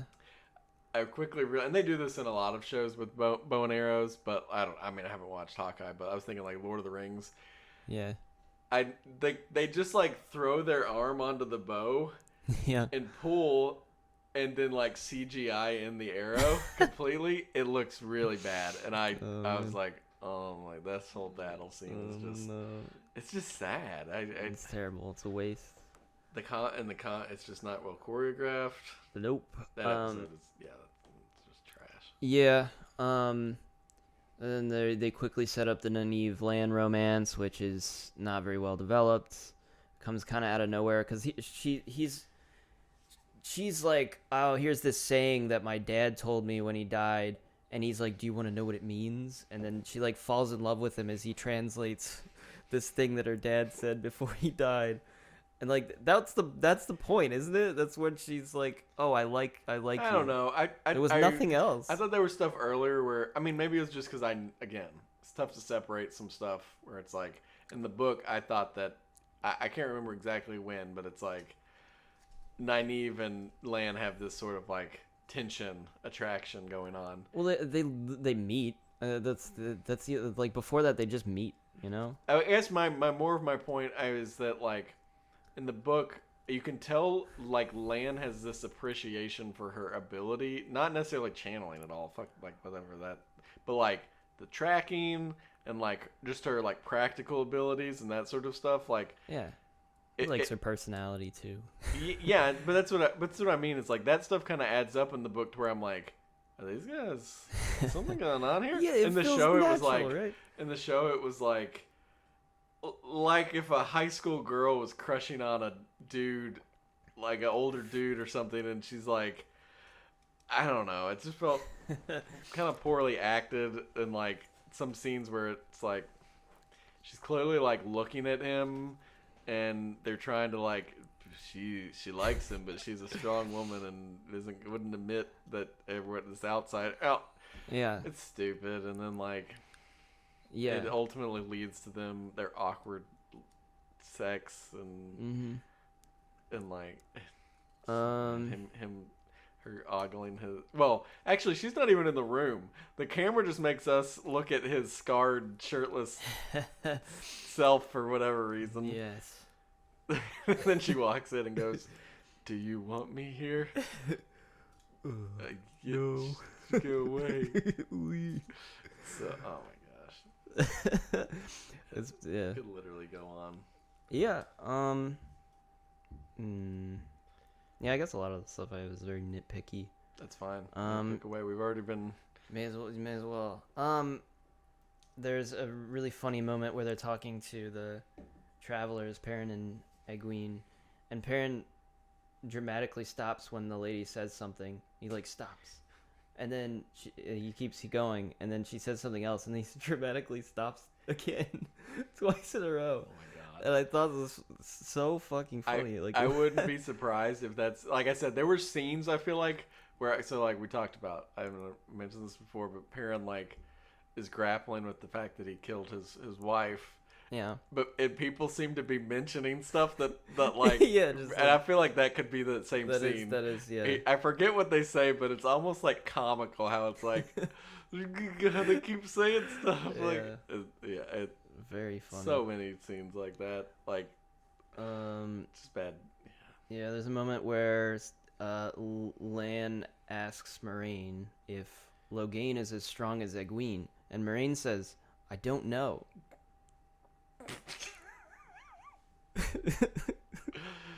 Wow. Egwene's really strong, guys.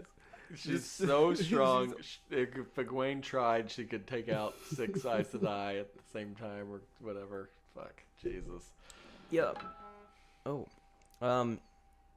Yeah, the last thing was, like, the whole thing with this, like, kind of switched, because, like, Moraine seemed like she didn't know that Loghain was a dragon.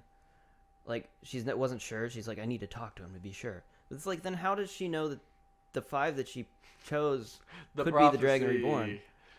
It said they were born. Okay, I know the book goes into it more, but all I remember from the show is that they were like, they're born of the right time. Yeah, something like that. The right place. Oh, yeah, that is it, isn't it? Yeah. It's because he was born on the mountain, and that's where the prophecy says that the dragon was born. So she's like, it must be one of the people in the 2 rivers, because that's closest to where that would be. That's how she puts I totally forgot. I was like trying to remember how she figured out the book. I didn't even think that is true. I thought the idea was, well, I don't know. I guess it is the mountain thing, but like, she made it sound like she went through a bunch of different towns though. Yeah, something like that. I don't know if she was looking for information or if she was looking for. I think she was looking for like information, somewhat. Okay. Maybe trying to like cross people off the list as well. I don't know. The whole time I was like, really? Like all you had is the age to go on. What convinced you so much walking into this village that like? Also, was there just no one else of that age in the village? Nope. There are no.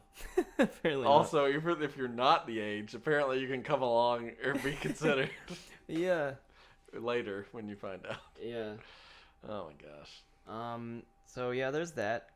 We talked about how Matt kills the family, and it's unclear if it was Matt or the Shade.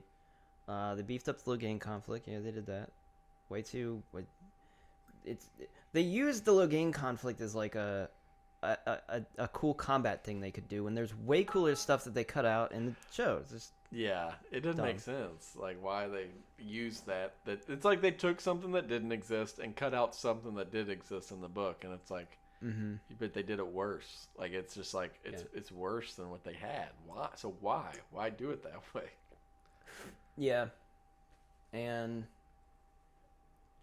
honestly, the guy they got to play Loghain would have been a better villain than the Dark One. They should have used him as the Dark One. Yeah, I think I liked him a little better.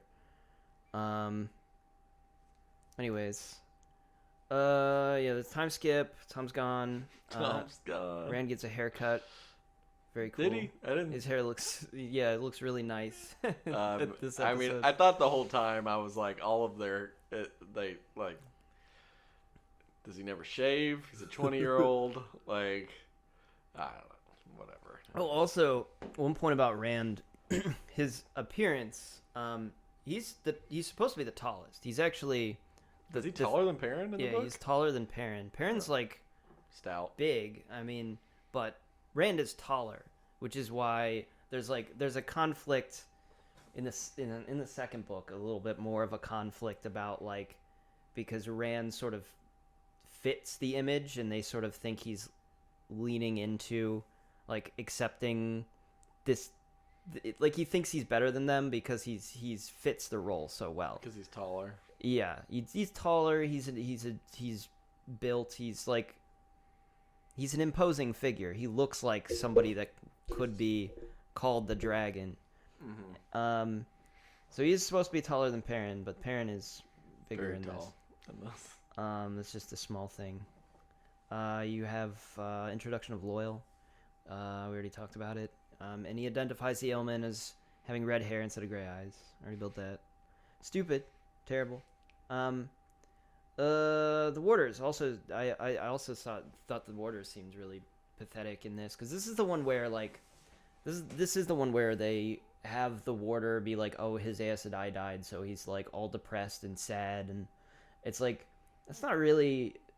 The warders are like they're warriors. They're like these cool guys, but they don't make them look very cool at all. They make them look very. Like, I thought Land was kind of cool. Like I thought they were fine with his design. Yeah. Obviously, his character, right? How they wrote him and stuff was. He also wasn't. I will say, he wasn't very big. I was expecting. Like, have you seen the cover of the Eye of the World? Mm-hmm. Land is about 6 times the size of Moraine. Yeah, I was gonna say that he's this imposing figure. He's a huge guy, very scary, very battle hardened. Yeah, the warders suck in this. They don't do anything. They don't do anything, and then they cry, and because like the only like what is the point of them? Because like it's like they're supposed to protect the Aes Sedai. It's part of their thing. Like they're supposed to be the swords for the Aes Sedai. The Aes Sedai are powerful in and of themselves, but you have the warders who have the swords. You know, because they can be cut. You know, if like somebody gets close. So that's what the warder is kind of there for. But they make them seem like they don't do anything. Well, they have a psychic bond, though. They have a psychic bond, and they feel each other's boat. They cry when the other cries. It's pretty beautiful. Bad. Yeah, it doesn't. They take a lot of the coolness, you know. I think. Yeah, I didn't like this whole like. I don't know. They did this like funeral thing, and they just have this guy being all depressed, and I'm like, yeah. He starts yelling, cool. He's beating his chest. Moraine's crying. It's just it was a weird. Yeah. I didn't like it in another context. I might have liked it, but it's just because the warders already look really pathetic that it's just like more of that. And I was like, just make them cool. I don't know. Anyways, Children of Light, they kill Aes Sedai as well. The Red Aja hate men, specifically. They have a conversation. She's like, you just hate men. And she's like, no, I don't. And then she talks about how she hates men. Yeah. I was about to be like, I don't know where you got that from. Where they like... It's not really... The Red Aja aren't really... Like, they're kind of built up in the book to be, like, the bad ones of the Aes Sedai, but, like, I don't think they hate men. They hate... They just are more. They look at easy solutions to like if a man is channeling, let's just stop it right now. Let's take them out. They're the ones that do the hard work. The like. Also, like stuff. the only people that they tend to have trouble with that channel are men because they go crazy over it. So like. Yeah, exactly. And well, they had to do the hate men thing because that way Moraine can blackmail Lysandra by saying, doesn't hate men. I know you go and sleep with them. That was so clunky and awkward. So like, yeah, to break it, basically she's gonna stop them or tell on them, And Moraine goes, "Oh, I'll tell your sisters about the man you go see." Oh, okay. Oh, It's, no. oh my, It's it's been so, shut down. it's so stupid. Yeah. There's a mention about Nynaeve meets with Rand. They meet up with each other again. Nynaeve is there, and she tells some story about how Egwene used to have like a sickness as a child. Something about this, some weird backstory. It was like she's very strong because she overcame this sickness. Oh right, yeah. Something like that. I don't know. Yeah, it was weird. Yeah. Yeah, I did write down the White Cloak scared of Perrin. Like that guy that just like gets spooked as soon as Oh, Perrin. the light saved me. What are you? I don't. And then Perrin doesn't so even. bad. It's Egwene that stabs him. Perrin just like stood up and goes roar, Yeah. and then he goes, "Oh my god!" And then Yeah. Egwene stabs him from behind, and it's like, this motherfucker killed Seven Aes Sedai or whatever. What? Yeah. And then the last thing, a casual conversation about sleeping with men. When? When the Oh, the one When we, the we water- already talked about. yeah, Yeah, we already talked about yeah. it. I did write it down though. That's such an one of them. awkward. That scene is it's just so clunky. Yeah. It's just all of it is so clunky and it doesn't work well. I mean, Weird world building. very weird. The things they chose to like add to the world, it's like why? But like, you had cool stuff you could have done. Siwan, they start episode 6 with like a backstory of the Amerlin seat of her like growing up in the rivers. I don't really know anything about the Amerlin seat from the books. I don't know if she's expanded upon later, but I don't know. This was all new to me, so I didn't know. I didn't mind that. I was like, I'm fine with it. I was kind of like, oh, that's cool backstory. But then I pretty much hated everything else. Yeah, so it's probably actually bad. They have like a secret getaway that they hook up in. Yeah, I think it's in Tyr, which is it's cool because it's the first time we see Tyr. I'm sure it's a really cool location really in the books. It's but the southernmost city. But, It's right on the edge of the. it was pretty lame in this because it's like they have this traveling thing that clearly is something, and they use it to fucking hook up in secret. Yeah. Excuse me, why? And then like, what was the whole? It's like there was a subplot or gonna be a subplot with the other blues where it's like, we can't have you leave, and it's like, we need you around, and then it was like, you have to exile me. Okay, but to make the stakes real, I'm going to make you swear on this rod that you can never come back. Mm-hmm. Okay, sure. All right. It's like, so stupid. It's weird, and it's like, I don't remember exactly in the book because we don't get like too much of this, but is Moraine keeping all of? She must be keeping all of this a secret from the blue, all of the rest of the blues, I guess. I looked up the moment that episode ended. I typed in Moraine, Suan lovers. But that's not in the book. It's not even in the later books. No, I wouldn't think so. It's like there is a throwaway line in a prequel that says something like, "Sometimes sisters are pillow friends." That is the entirety That's of funny. any sort of relationship. So I don't remember I think they did have a. Yeah. I mean, they're clearly working together, but it's not. I mean, having. I don't. Well, I meant more like the whole like she's searching for the like her quest. Oh. Is she keeping that from the blues?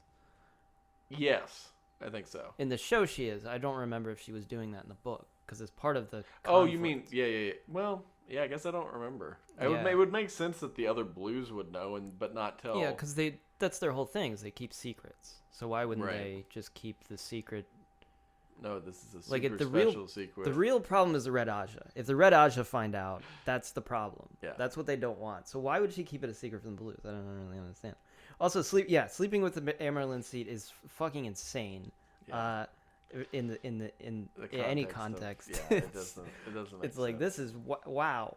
It doesn't make sense. That's insane. That's crazy. And no, audience, it's not because it's two girls. It's just no, it's because it's two girls. it's just stupid in the context of the show. Like it doesn't make sense that. I mean, she has this line like she's like, "I don't want the other Aes Sedai to think I play favorites, so I have to punish you." It's like you are playing You favorites. do. This is like a terrible thing to do. Well, Like, she did used to be a blue, and she but used to be a blue. the and whole but this is all against the blues. Apparently, none of the blues know. it's just anything. like a really bad look for the Aes Sedai again. In Yeah. general, it just makes them look bad. Like what is this? and it's one of those things where it's like, oh, surprise relationship. Also, you know nothing about this relationship besides this one scene. Yeah, This one scene, you're supposed to care or whatever. It's like it was meant for shock. yeah. And yeah, it's not based It's on really anything. awkward as well because when she shows up, she calls her mother. Oh, I hate it when you called me that. Yeah. Well, yeah, I would say if you guys are about to hook up. Well, yeah, like Pretty it weird. makes the whole thing almost confusing, because it's like she calls her mother, which is a weird thing to call somebody, and then she kisses her. Yeah, it's very. Like, It's it's clunk. It just doesn't work. It's bad. It's clunky. It's bad. Like Yeah.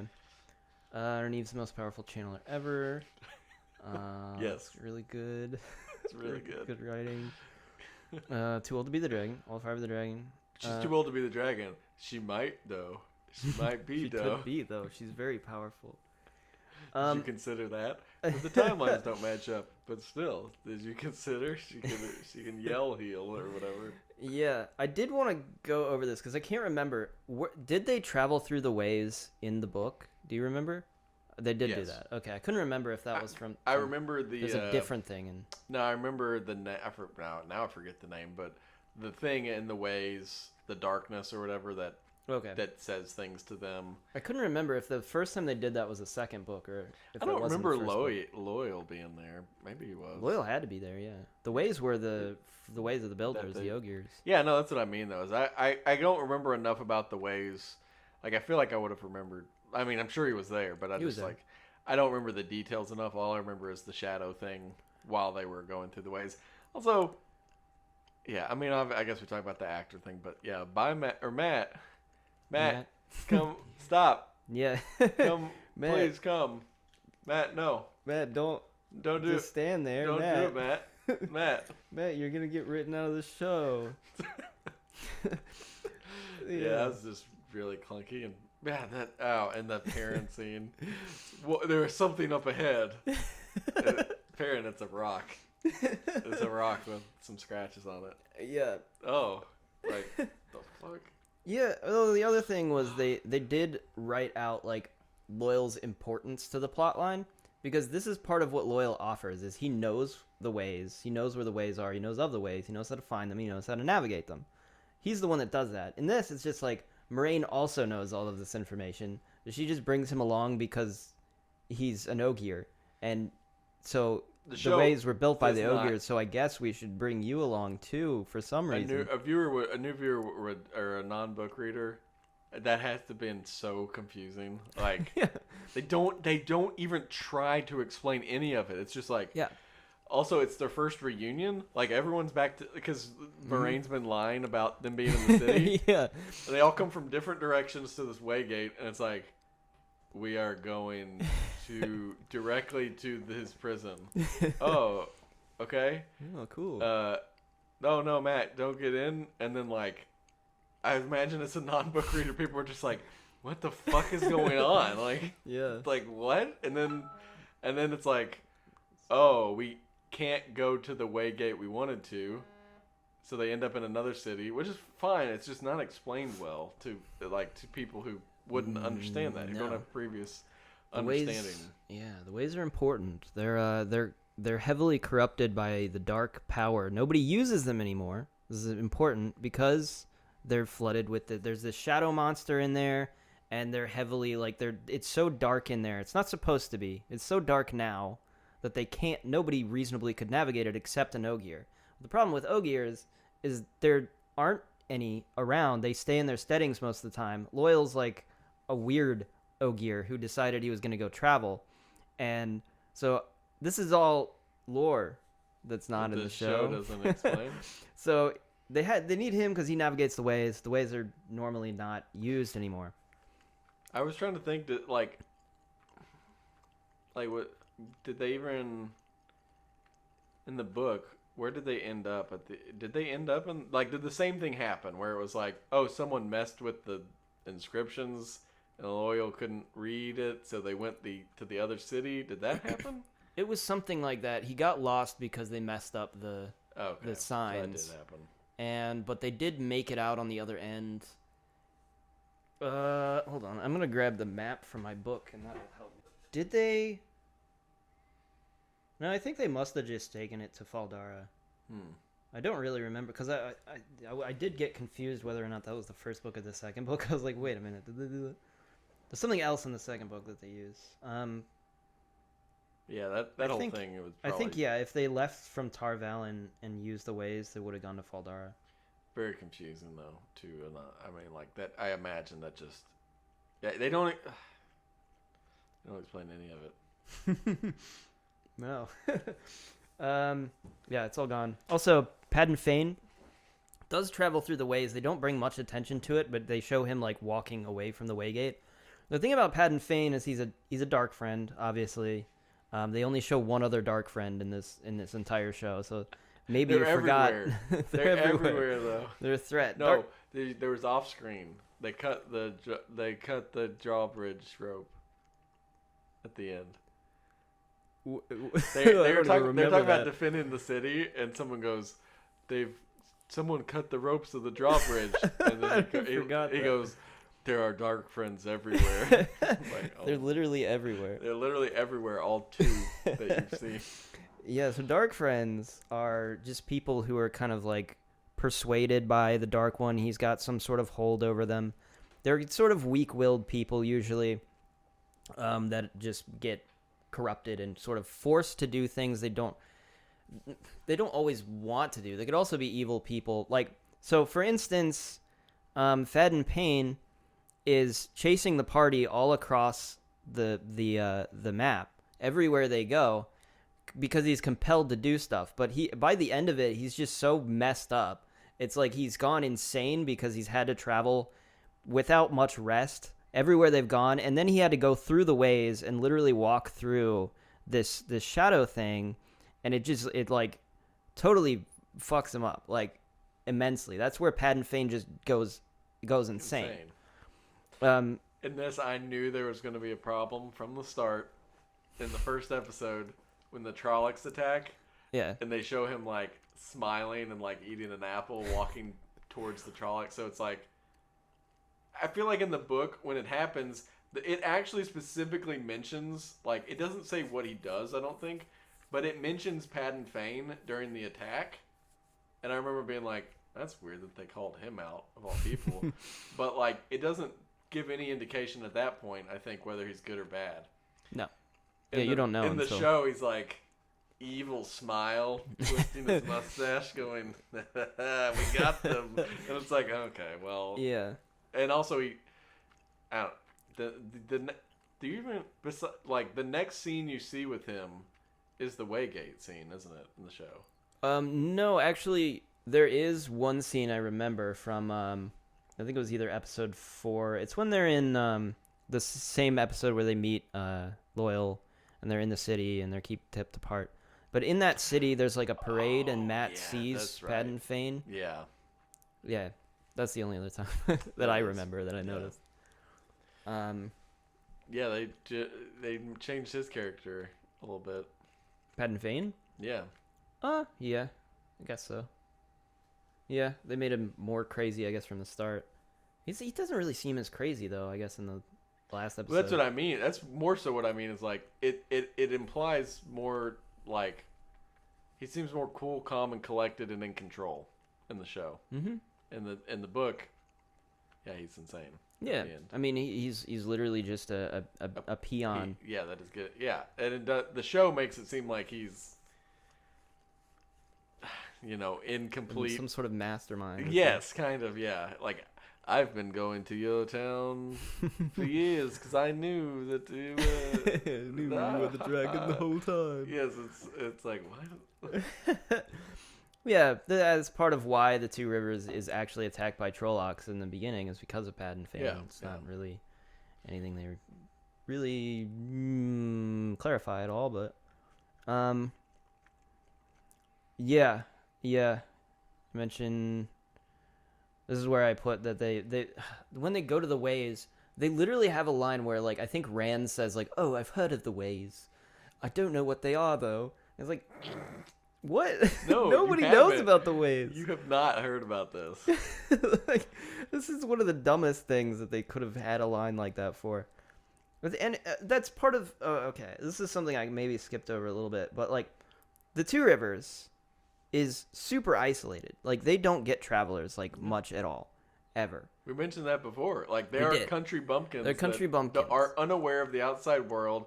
They're super awestruck by the cities they visit because they've never seen anything so big. They don't understand even like the lore of their world they live in. Yeah, they don't. They need everything explained to them. Yes. Yeah. Yes, and that's not displayed at all in this.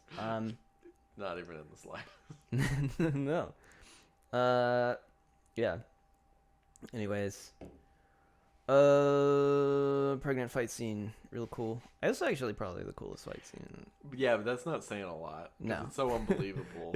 It's ridiculous. But you can tell that they like tried to choreograph a fight scene as compared to the other fight scenes where it's just like stuff happening. Mm-hmm. But then they also just were like, oh, also she's pregnant and having contractions and about to deliver the baby, but she's also an insane fighter, but she gets stabbed, but I mean, this is a lot. It's ridiculous.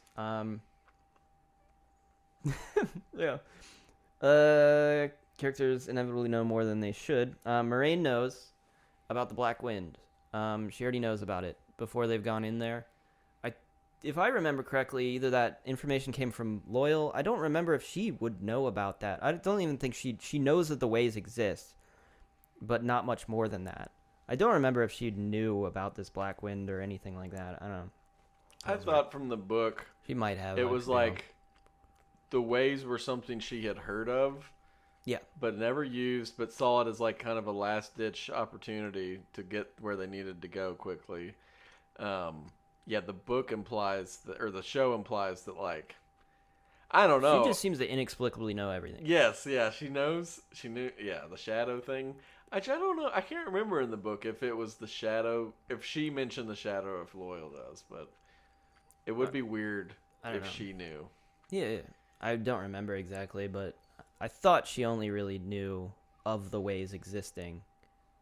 Maybe she knew they were corrupted a little bit, but first introduction of Min. What do you think of Min? Do you like Min? I'm trying to remember. I mean, obviously we get her much earlier in the books. I don't remember if her exact prophecies line up with the books at all. No. Yeah, I didn't think so. And she's barely in the show. She has like the two scenes where she sees them do stuff. Honestly, she's barely in the book as well. But... Yeah, I know, but I feel like I don't know. I thought her, because like the vision she sees this time is like Nynaeve and Egwene's face burning, Rand holding a baby. Yeah, just very. And Min dying. It's like they were showing us literally visual scenes that we were about to see. Yeah. I think in either that episode or the next episode. Whereas in the book, I don't remember exactly, but I was like, to me, it felt more like long-term implications about the characters. Yeah, it's stuff that we didn't even see in the book. Much more interesting, as opposed to like... Well, they're just symbols, really. Why is Rand holding a baby? Next episode. Oh, it's the dream trick that the Dark Lord did. It's the same... It's just... It's like in the book, it's described more as her seeing the weave, I thought. Or like the wheels... So, like something more with the lore of the universe. In the show, it's like she can see, she can fast forward on the cassette tape and see what's gonna happen. That's how the show handles it. The book, it's a lot more of an interesting concept. Yeah, and I think in terms of like what you expect later on, it's like it's this cool like, oh, what's that gonna be? like I think for Rand, she sees like 3 different things for him, and like only one of them like we're familiar with, which I think is like the Heron Blade. I think is one of the things she sees. With Perrin, it was the wolf thing. I forget a lot of the other ones, but Matt was actually there in the book, so she sees the dagger for Matt. And Nynaeve and Niguin, I don't know. It might have been the ring, the like golden Aes Sedai ring that she sees for one of them. But doesn't she explain, like someone, or maybe it's not her, someone tries to explain how it works, and it's more about like threads or something with the wheel, I feel like. You don't understand any, it's like she's I don't know. The show just doesn't do it justice. It's like, no. She just sees their deaths or like or whatever, like something's about to happen to them. Yeah, and Min is set up as a much more mysterious character. I guess she's still mysterious in this. They threw that scene in at the end where she's because she's going to be more important. But yeah, but I think it's kind of cool in the book how it's like you see her and then you don't know if there's going to be more people like her because she's like in the beginning, So you're thinking like maybe there's other Aes Sedai that do the same thing, and then you realize over the course of it that that's not common. Like nobody else has that ability. That there's something weird about her, and then she'll probably be important. She was born later in the right age and at the mountain. Yeah, it makes her interesting when she comes back. You're like, oh, she doesn't come back in the book, right? No. Okay, she comes back in the second. I knew that she came back though, similar to Tom.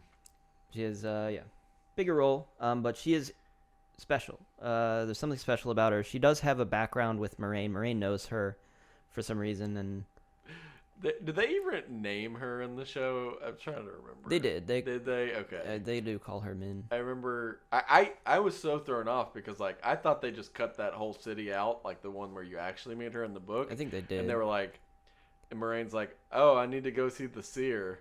I was like not expecting it to be Min at all until it actually happens because I was like, okay, it's like some I didn't. Yeah. I just thought it was like some woman in power in the city, and then it was like, no, she's the bartender that can see. Yeah. But like this high-ranking official knows what Moraine means when she says, "I need to see the seer."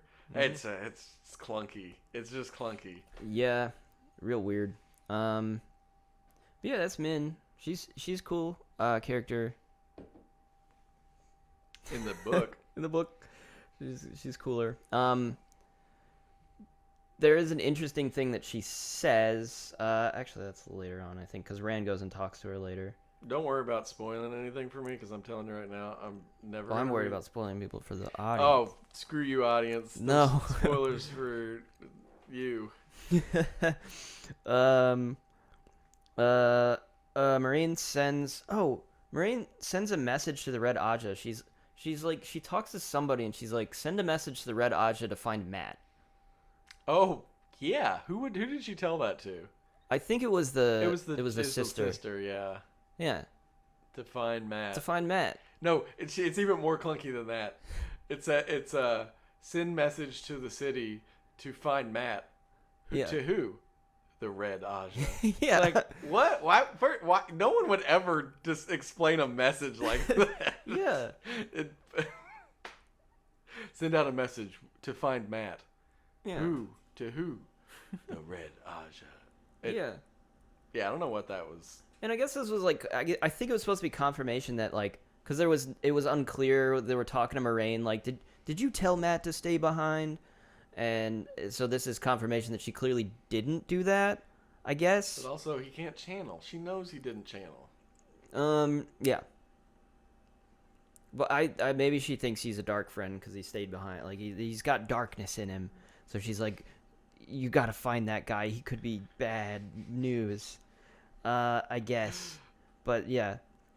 She wants Matt dead, it seems. Yeah, it does seem that way. I wrote Padden Fane must have walked past Matt to get through the ways. He must have. Yes. Well, Matt maybe just left. Just left. I mean, that would make sense. He's out in the field. But I do get what you're saying. Mm-hmm. That kind of reminded me of the scene with when before they know the bartender's a dark friend, and how I was laughing out loud at how clunky it was that it was like Matt's like, I don't want to work. You have to work. Take this beer to that table. Walks 5 steps, hands beer, says some sort of joke about one of their moms, walks back, they tipped you. What? It's like, oh my God, are these like 4th graders? They don't what is like? They really liked Matt. It was a good just, bartender. they did him so dirty. That scene was just like embarrassing. Yeah. How is this a scene in a show? And then it's like, check on Rand. You look outside and it's just like up to his neck in wood logs. I chopped wood for you. Yeah. It's like what is happening here? Yeah. It's yeah. Non-dragons die at the end of, at the eye of the world. That's what she says. It's just a weird plot point that they had to add. I think to just make it so that only Rand and Moraine, maybe so Rand can leave at the end. They all could have gone. They had to have someone stay back to blow up the 20,000 Trollocs. I guess, but they had a whole army to do that. It's Faldara. No, they need to. What are they gonna do? No, Wes. Nynaeve is the strongest. Oh right, I forgot. Person in history of channeling. Poor Perrin does nothing. Yeah, Perrin does nothing. Well, he's following the way of the leaf. That's right. Well, it's like, just ask them how you can help, Perrin. Also, I don't remember the horn being hidden under a throne. Like, what is the horn used for? You know, maybe. Oh, you don't. Yeah, I was wondering if they mentioned it in the first book. The horn is like the pivotal thing in the second book that they're all after, because the Horn of Valyr, they mention this in the show that the Horn of Valyr can only be blown by the dragon, and it will bring back this long dead army, essentially. So when the dragon comes back, he needs the Horn of Valyr. So in the second book's called the Great Hunt or something, and it's basically this hunt that happens that the whole world is now searching for the Horn of Valyr, which was taken by Padden Fane. So everybody's Padden Fane becomes more of the like villain of the second book, because he's the one with the Horn of Valyr. Okay, I didn't remember the horn. I didn't remember the horn. Like, I don't know. Yeah, I wasn't sure if it was in the first book, but it may have been. I just don't remember. They might have mentioned it. But the last act of the first, or like the last like showdown in the first book, is just really muddy for me as far as what happened, and it didn't help watching a show that was like so vastly different that when I try and think back, I'm like, so did the show do it different, or am I remembering the book wrong? Because like, yeah, like not everyone going, like why, and like splitting up, and does Moraine lose her powers in the book? No, that didn't happen. So what's their plan? Like, I don't know. There's a lot of ways they left this that I'm like, how are they? What exactly did Rand do? Like, oh, and that's part of it is like killing the Shienarans, right? The Agelmar and like the other two important ones. They're like dead. The ones that are leading the hunt. They're the ones that call the hunt. It's like the whole hunt happens because Faldara starts the hunt, and they're like headlining it. Like they're the ones. That armor. It's just like, what are you gonna do in the second? They'll put someone else. Like, they're just gonna keep changing stuff. They're not gonna try and adhere to the book. You know that it's true. No, they literally changed the whole plot of women being able to be the dragon, just on a flippin' whim. It seems. Yeah. That messed a bunch of stuff up. So much. They're gonna pick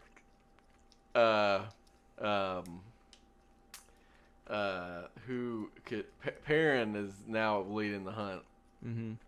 And he is in love with Egwene. No, he's in love with Egwene, but also he gets married and kills his second wife too. He marries Min and he kills Min. Oh my gosh, yeah. And he's torn up because now he's like, well, this is a pattern of events. Maybe it's just not an accident.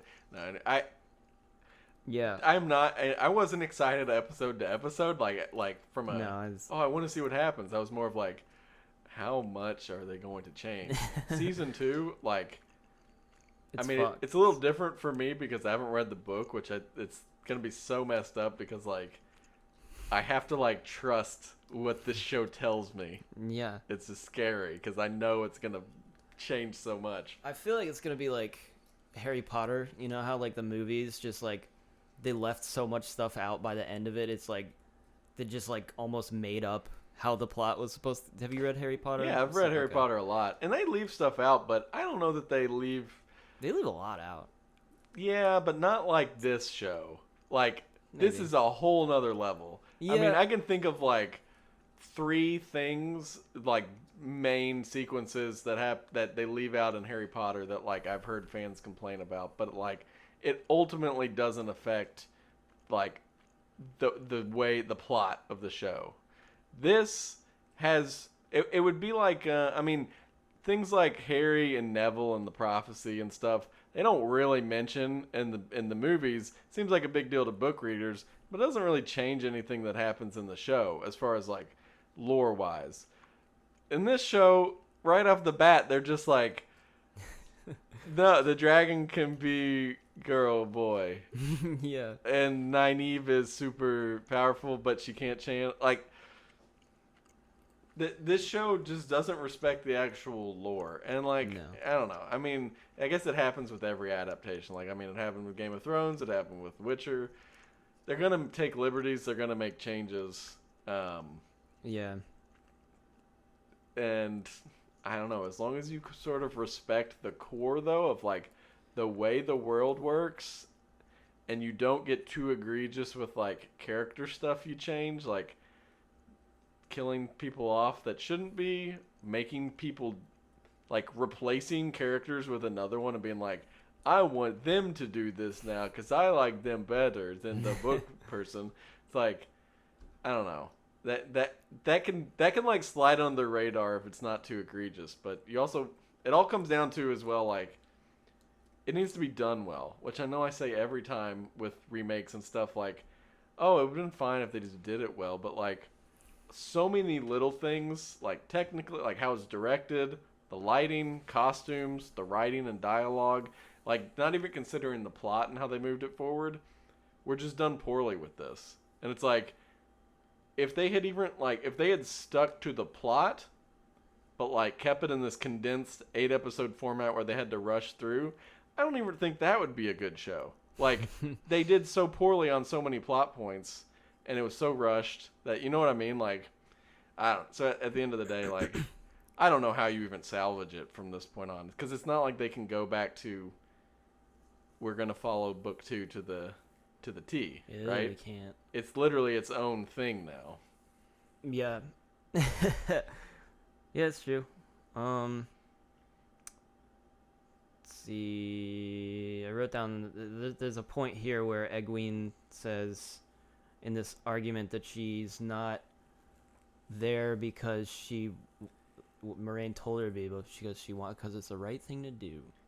And I thought this was, this made it kind of clear to me that they really misunderstood Egwene or her character, her motivation, like what, this is not. She doesn't do things because it's necessarily the right thing to do. It's not really. It's just not good. Do you think they even read the book? They They might not have. They might have. They just read watched the Spark Cliff's notes. Yeah. I mean, yeah, you're right. Like that is not Nynaeve's character. She was there because Egwene. she wanted, or Egwene's character. She was there because she wanted to be in the show.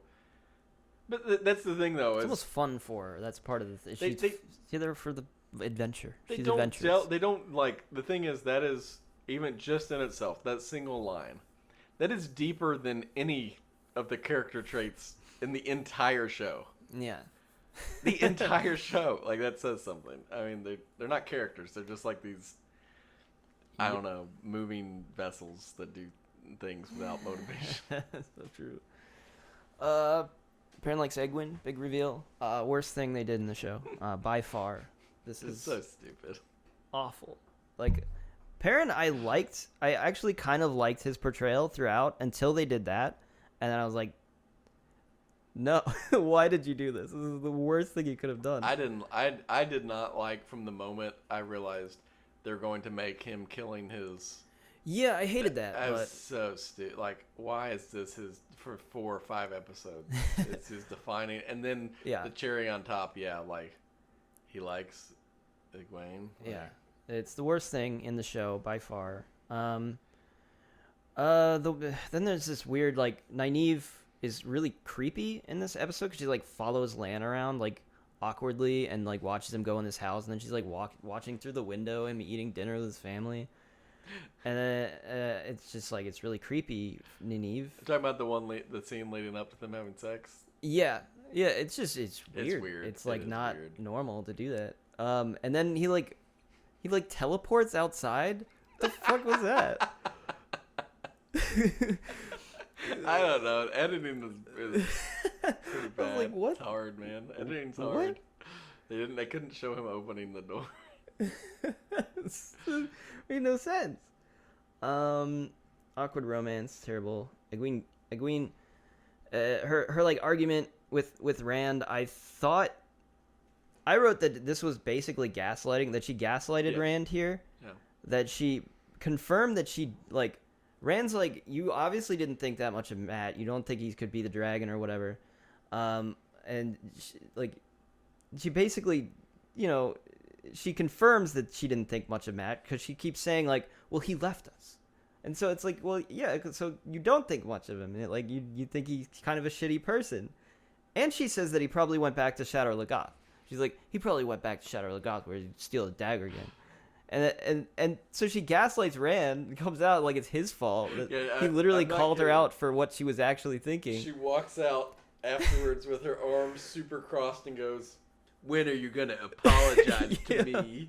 I was like, "Oh my god." Yeah, and then he actually does apologize. He's like, "Sorry, but it was cutesy. He goes, I knew you were gonna."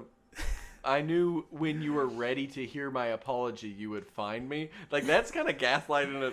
He's like, I totally was just waiting for you to come, then I would apologize. Which he does. It's like, but like he doesn't apologize for it. Yeah.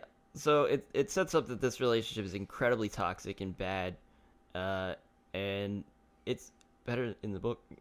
I mean, because in the book, it's not a relationship. They have a relationship in the sense of they care for each other. They grew up together. And they're flirting, but it's not like we are dating, which the show seems to imply that from the beginning that they've been dating. Yeah. And then the weird. I still don't understand the comment when they're arguing, and when he realizes someone says something about, or I think Nynaeve maybe. About Perrin and Egwene and Rand, and then awkward. Rand gets mad and he says like, "You married your wife on the day I dated Egwene." Yeah, and I was like, "What the fuck does that even mean?" And why did everyone get quiet after he said? Like, it's supposed to be like, "Oh, did he just say that?" But I really think they were like, "The fuck does that mean?" Like, that doesn't make like Perrin got married with presumably someone he was dating and already seen on the day that Rand and Egwene got together, and that means something. I don't. It's so bad. It's this bizarre like last minute drama that they just throw in it comes out of nowhere, and it's just like, oh, they all hate each other. Actually, well, it's supposed to be because the shadow like whispered all these things in the ways to them. Yeah, they're like insecurities. But it's like, to me, I'm like, again, how susceptible. Like, literally, she says everything it tells you is a lie, and then I was like, it won't matter. It's gonna say something, and people are just gonna believe it and let it eat them up, even though it's like, I don't know. I just imagine if like I was with, I've discovered there's magic in the world, and the person who's like been trying to guide me. Obviously, they don't trust Moraine that much, but anyway, she's like the source of all this knowledge and knows the world or whatever. They tell you something about a mysterious creature that you don't understand, or like this shadowy force, and you just let it says your friend likes your girl. And he goes, what? He does? I'm so angry right now. This is Like, tearing me apart. what the like? It's I bad. can't handle this.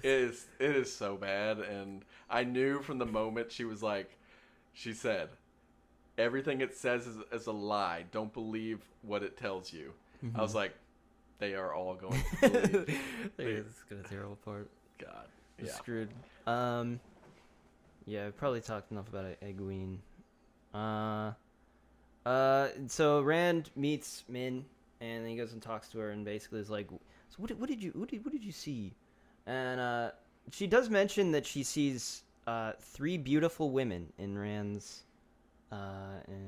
future, I guess, which is weird given the context of the books that I know, but not really the first one, but more so the later one.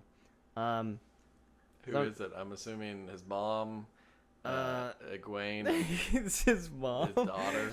No. All right. Spoiler. I'll talk about spoiler for the second book, especially. So you can skip. I don't know how I indicate when they can come back. If you've made it this far, goddamn, like, props to you. Props to you. This is our best episode yet, honestly. So there's 3 women in Rand's life. I think there's a 4th one, if I remember correctly, in the second book. But the 3 beautiful women are the women that he that are interested in him, and they actually in the second book. There's kind of a cute like bonding moment between them where they all realize they have a crush on the same guy because they all end up in Tar Valon It's the second training book, to be. It's anime not. harem. It's not because Rand leaves. Rand's gone. He's out of the picture, but they're just all like, "Oh, I've met him, and I'm in love with him now." So there's 3. Egwene, obviously, and they're all at Tar Valon. Then the other 2, one of them is Min. Literally, Min has a crush on Rand after having met him. So weird for her to say that, and then she's like calling herself beautiful, I guess, unless she's just not including herself in this. 3 beautiful women. One is extremely hot, though. Oh, you gosh. should like that one. Real bombshell. The other one is the princess that isn't even in this. Yeah. And there's like, if I remember correctly, there's like a 4th one who's, I think it's like a trick because he goes to this like other dimensional place.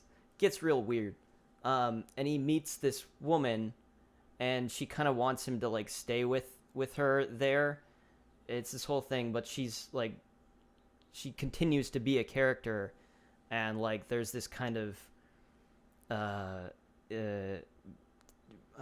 do you call that? Like a romance that's like between 2 people who like should hate each other, but kind of like love each other over their like they can't be together, I guess, but they like have it's like maybe like Spider-Man and Black Cat, like something like that, you know, yeah. or like Catwoman and Batman. Like they have differing morals, but they still love each other. Yeah, yeah. So she's kind of like this seductress that's like constantly, you know, not seducing him, but compelling him towards her in some way. There's her, I guess. I don't know if she's being counted here.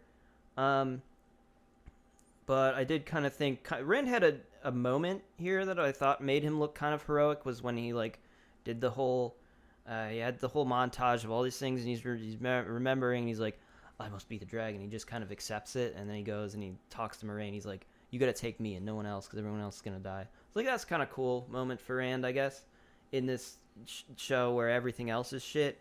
But I was okay with that. I'm like, Rand being cool for once.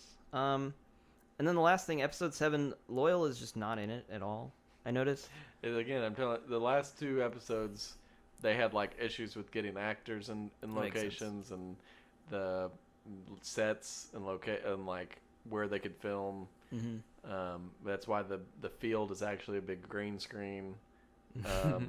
It wasn't supposed to be, I guess. I don't know. Yeah. And it's bad. Like, it looks like that. If I remember, like, you see from the city like this, the field before the gates and stuff, and then when it cuts to them, it's just like this like generic back wall cliff thing, and they just like walk in from the side. It's like, we're here. It's like, okay, well, Yeah. and yeah, but yeah, no, I'm assuming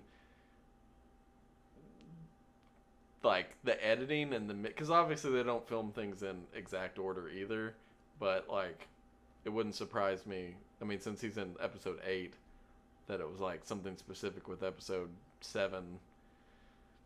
They couldn't get him or whatever. I mean, it literally sounds like things just were a mess production wise with an entire main actor, quitting, just quitting, then not being able to go to places. It shows too. Makes sense. Yeah. He's in episode 8 though. They bring him. He just inexplicably is still there. He just wasn't anywhere in episode 7. They're just like all of that. He's just not present. Yeah, I just mean what basically I feel like they filmed what they could and then had to like edit things together weirdly and awkwardly. That makes sense. Yeah. That's why it's like the thing with Padden Fane where Perrin's in the room, then he just like thinks he sees him, so he just like slowly walks out on his own, and it's like he comes back in and they're dead. And it's like, that's clunky. Like what? And yeah. Anyway. Yeah, and then I guess episode 8 we kind of covered a lot of the stuff I wrote down already. So, Rand leaving.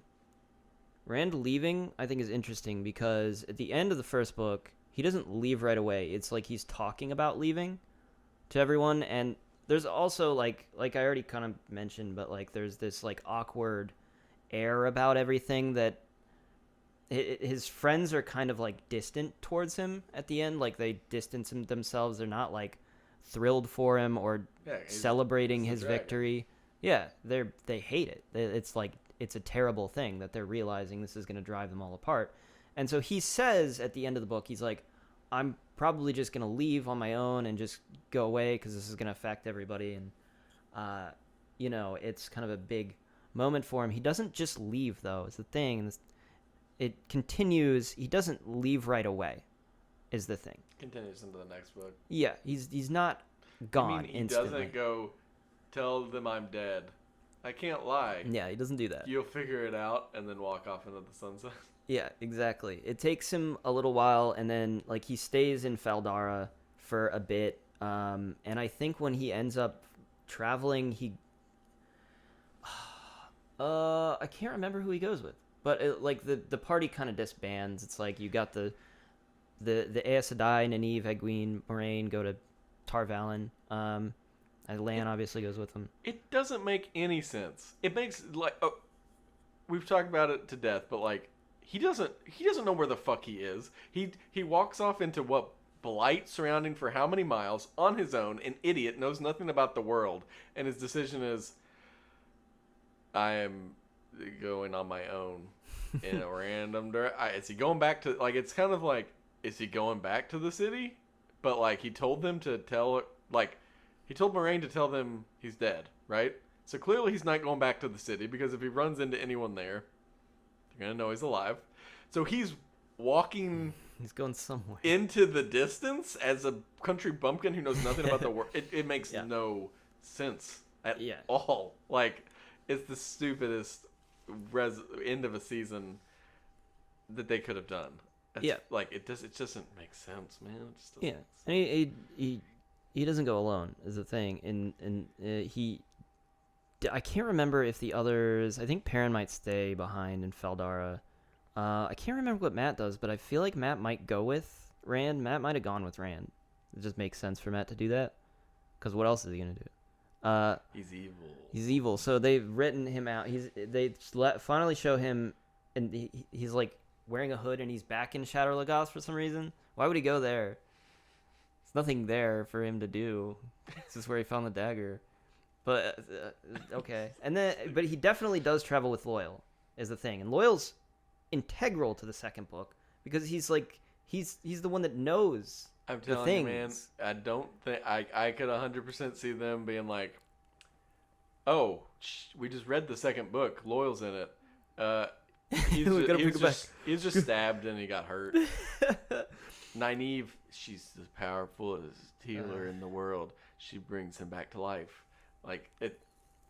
I mean, no matter what they do, it's gonna be awful. So stupid. It's gonna be. It's gonna be dumb. shitty. Also, does that girl survive the tidal wave? I don't even know who that was. Oh. But I know who I know what the Ships ships are. were. I think that might have just been somebody, no, but not important. I don't know. I know what the ships thing is about, and I know they showed the people with the balls in their mouth channeling. I know all that. I know what that's about. I suppose I won't spoil that.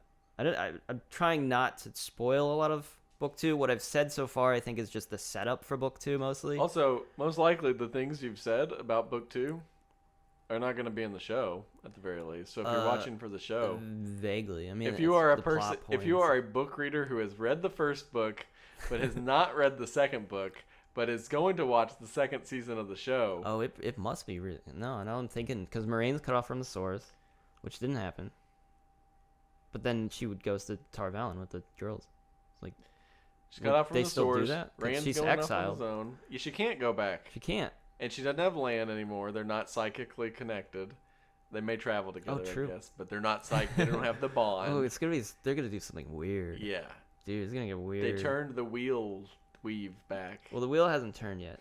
They do say, they do make mention. It's I like, was oh, really it's the first upset that they did not ever once in the whole season say the wheel weaves as the wheel wills. battle. They say it's like close. They say like the wheel weaves. They just say like, big wheel keeps on turning. I was very disappointed because our group memes the Our wheel meme weaves wasn't- as the wheel wills. to Whoa, death. is the viv. But yeah. Yeah, that's true. My overall points. I think most of these we probably already talked about.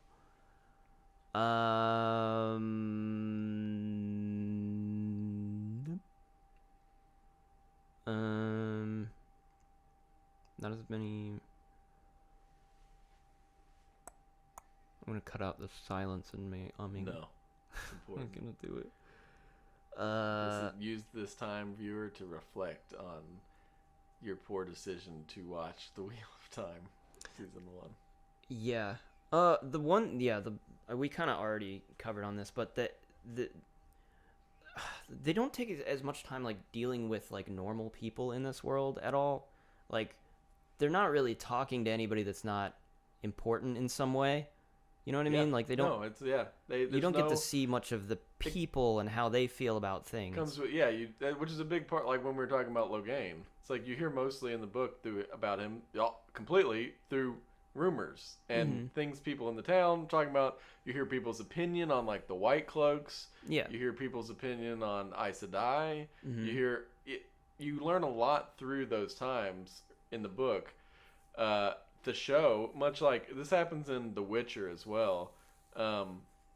Every scene, it's most like 99% of the scenes are main characters talking to main characters. Like there's no world but outside of the main characters at all. Yeah, and that's a detriment. Yeah. None of the two Rivers characters are built into anything. Even Tam is like kind of background. They're not even named. No one is named. Yeah. I saw a thing that I saw when I was looking up about this book today, or the series.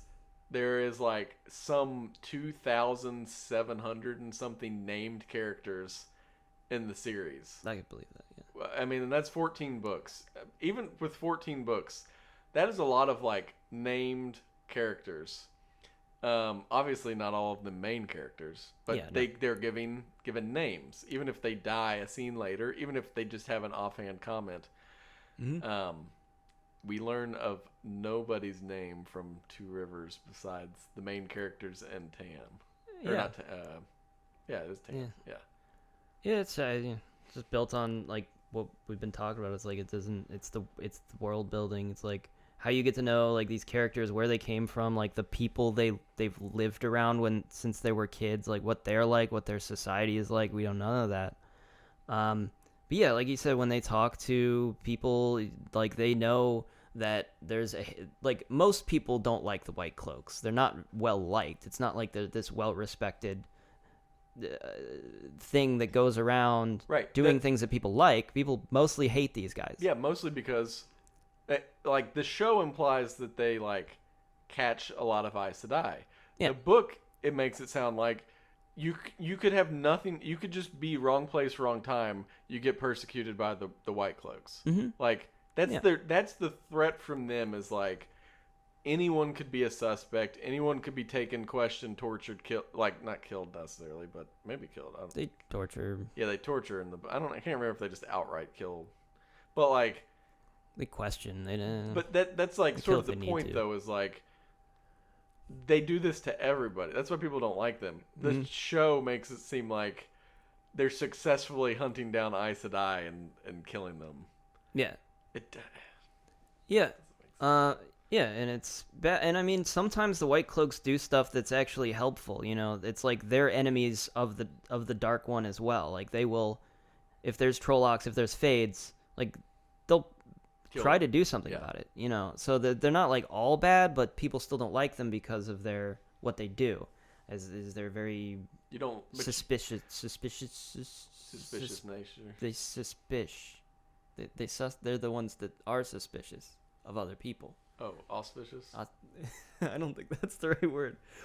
But yeah, also the Aes Sedai and like how their presence in the world is important because the Aes Sedai almost control everything, which is not portrayed. Like I said, there's an advisor that's an Aes Sedai to the literal queen of the whole, which they don't even show that there is a queen I was gonna say. of the whole like nation. Like the Aes Sedai, they almost like imply that the Amerlin seat is like the queen. Yeah, she's not. The show would, imply that. Yeah, the Aes Sedai are this other thing that people kind of tolerate. They don't always like the Aes Sedai. Most people are kind of scared of them because they're powerful and strange. And especially when they get in the borders and the places like that are not, the big cities. It's like a lot of these concepts, a lot of these things aren't around as much. Like Aes Sedai are like out of place, or Moraine's often out of place when she's in some of these places. But yeah, they're like integrated into society in such a way that it's like, it's kind of scary how much control they have over things, just because they're powerful. Yeah, the show doesn't show that in any way. Because, again, world building, and we don't hear from an average citizen, ever. Yeah. Ever. Any character you think pops up, and you're like... Any character that has any talking time is either becomes a main character good guy, or is a dark friend, like the one bar... The one barmaid that's a dark friend. Like, that's it. That's like a rule of thumb with the show is like, okay, we're either going to spend a lot of time with this person, and they're kind of like clearly a main character, or like that's it. Mm-hmm. That's it. We're not going to have like any scenes where you're interacting with common folk, learning anything about the world. Yeah, I should have focused more on that. Because again, they spend weeks, if not months, in some of these places. Yeah, like they pick up on things like. Yeah. Instead, we get 1 month later, Tom's gone. Tom's gone, yeah. And, yeah, like I said, the general vibe of the book, I kind of already went over it, but it is way more it's way more scary, like, the situation that they're in, and it just doesn't come across very well in this. So, other than that... Watching this show and how bad it is made me, like, maybe I should read the book and reread the book and have better appreciation, because I like I said, I was pretty like middling on it, just didn't really hook me. But it can't be as bad. It's not as bad as the show. Maybe I need to give it a shake. I don't know. Doesn't necessarily make something good. I honestly think maybe it was just the way I was presenting it, because it was very unlike the other things we were reading. Like we were reading a lot of like like Carl Sagan, Carl Jung, a Yeah. lot of like stuff you could analyze, a lot of like classic literature and stuff like that. And then I'm like, let's read something that's just like a fun book to fantasy adventure that's like just about characters, just about the world building, just about like simple stuff like that, but not really made to like Dissected be like that. Yeah. or be Which like psychologically. I don't know. I didn't go into it thinking that. I know that some of our discussions fair. tried to. I remember like I mean I personally got annoyed. Like I remember one time we were having when we were talking about it. What do you think the author meant by like the men and women dynamic and how it reflects on the? And I was just like, it's the lore of a fantasy novel. Like I don't try and look at it as a social commentary too much. Like it's cool lore, but you can in some ways, but yeah, I don't know. It just felt, the thing is, after having read it and talking to other people, friends who like are obsessed with the series, they basically said like the first one is one of the worst in the series, and you need to get through it for it to get interesting. Yeah. So I did. Yeah. I don't know. I did think I liked the second one better. Because the first one's just, it feels like it's setting up the plot, and then it has to like do this confrontation with the dark one at the end of it, but it's not really like the end all be all of the plot. It's just like a setup, but they have to do something big towards the end. Yes, which the show suffers from too. Yeah. But. So maybe that probably detracts from it, but it's just because it's the first book and is like, I gotta get people to want to read this book and then want to continue to read it, hopefully.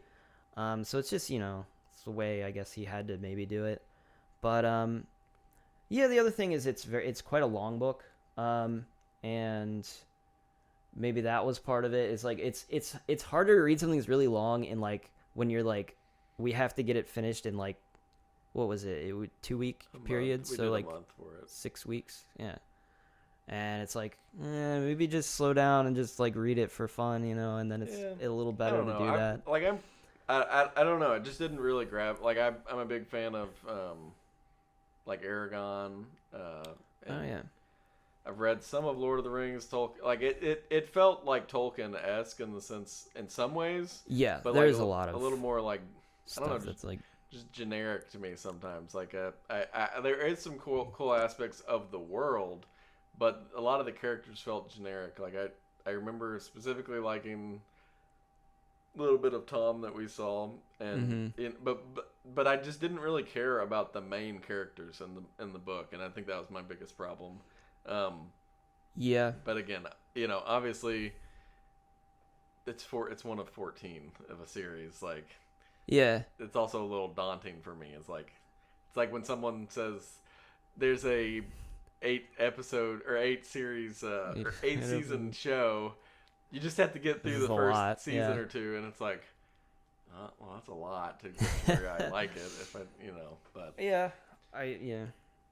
that's true. I don't know. Maybe if I tried it again, I would like it. I don't know. Yeah, I thought in terms of like I think it's typical in like a lot of media that they'll start with like characters that are kind of stereotypical. They'll start with like this base level, so you like understand them at a base level and then develop them. Mm-hmm. So maybe the first book didn't do a great job of that, but they develop a lot over the course of like even just 2 books. Mm-hmm. Like it's crazy.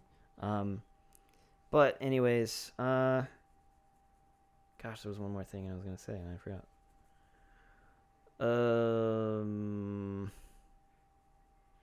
What was I gonna say? I don't know. Something about the book. I'm assuming. God damn it! I hate when that happens. Like my last point. Do you think they'll stick to 1 season per book? Well, I mean, it'd be if I didn't know they were already doing 3 seasons, I would just say I don't even think they're gonna do 3 seasons. But no, it was like very recently. Either I can't remember when, but they were like, "Oh, season 3 is confirmed." Right. Yeah. Can they cancel that? Like, would that be a possibility? Because I feel like, I mean, I don't know. Maybe. I'm assuming at this point, then, if they're already confirming season 3, someone looked at season 2 and as it's in process of being made and was like, "Oh hell yeah!" Like, oh hell yeah. we got the views from the first season, and this one isn't a disaster in my eyes. So we'll greenlight season 3, and I'm like, Bad idea. again, maybe I'm out of touch, and maybe people really No, like this is bad. This is objectively bad. There's no salvaging this. This is it's gonna keep being bad. I did remember what I want. It was another thing about the books, but it was the last thing. It was just like, because this reminds me, reading through these is like, it reminded me of like Ender's Game and that series, because it was something I'd read before that was just like, it's like a million books, and you just keep reading, and it's not like, I don't know, it's very much like that to me. So I'm like, Ender's Game's really good, and then you just keep reading, and it's like, I read the second book, and I'll read this third book, and then you just keep reading it. Ender's Game works really well on its own, though, too. Yeah, Ender's Game. Yeah, maybe that's a difference, is that Ender's Game is really just okay on its own. And maybe that was part of the problem. Like, my mindset going in, I was like, I only really plan on reading this book, and it needs to exist really well on its own. And I don't know. Yeah, that's fair. I don't know. It's not that I thought it was like really terrible. I guess I just, for how many, because I knew multiple people in high school, multiple different people in college that really, really loved the series. And so maybe again it was like, I built it up in my head to be something, and I was like, it's pretty, like, generic. It's not bad at all. You could do way worse. Like, obviously, it's a really successful.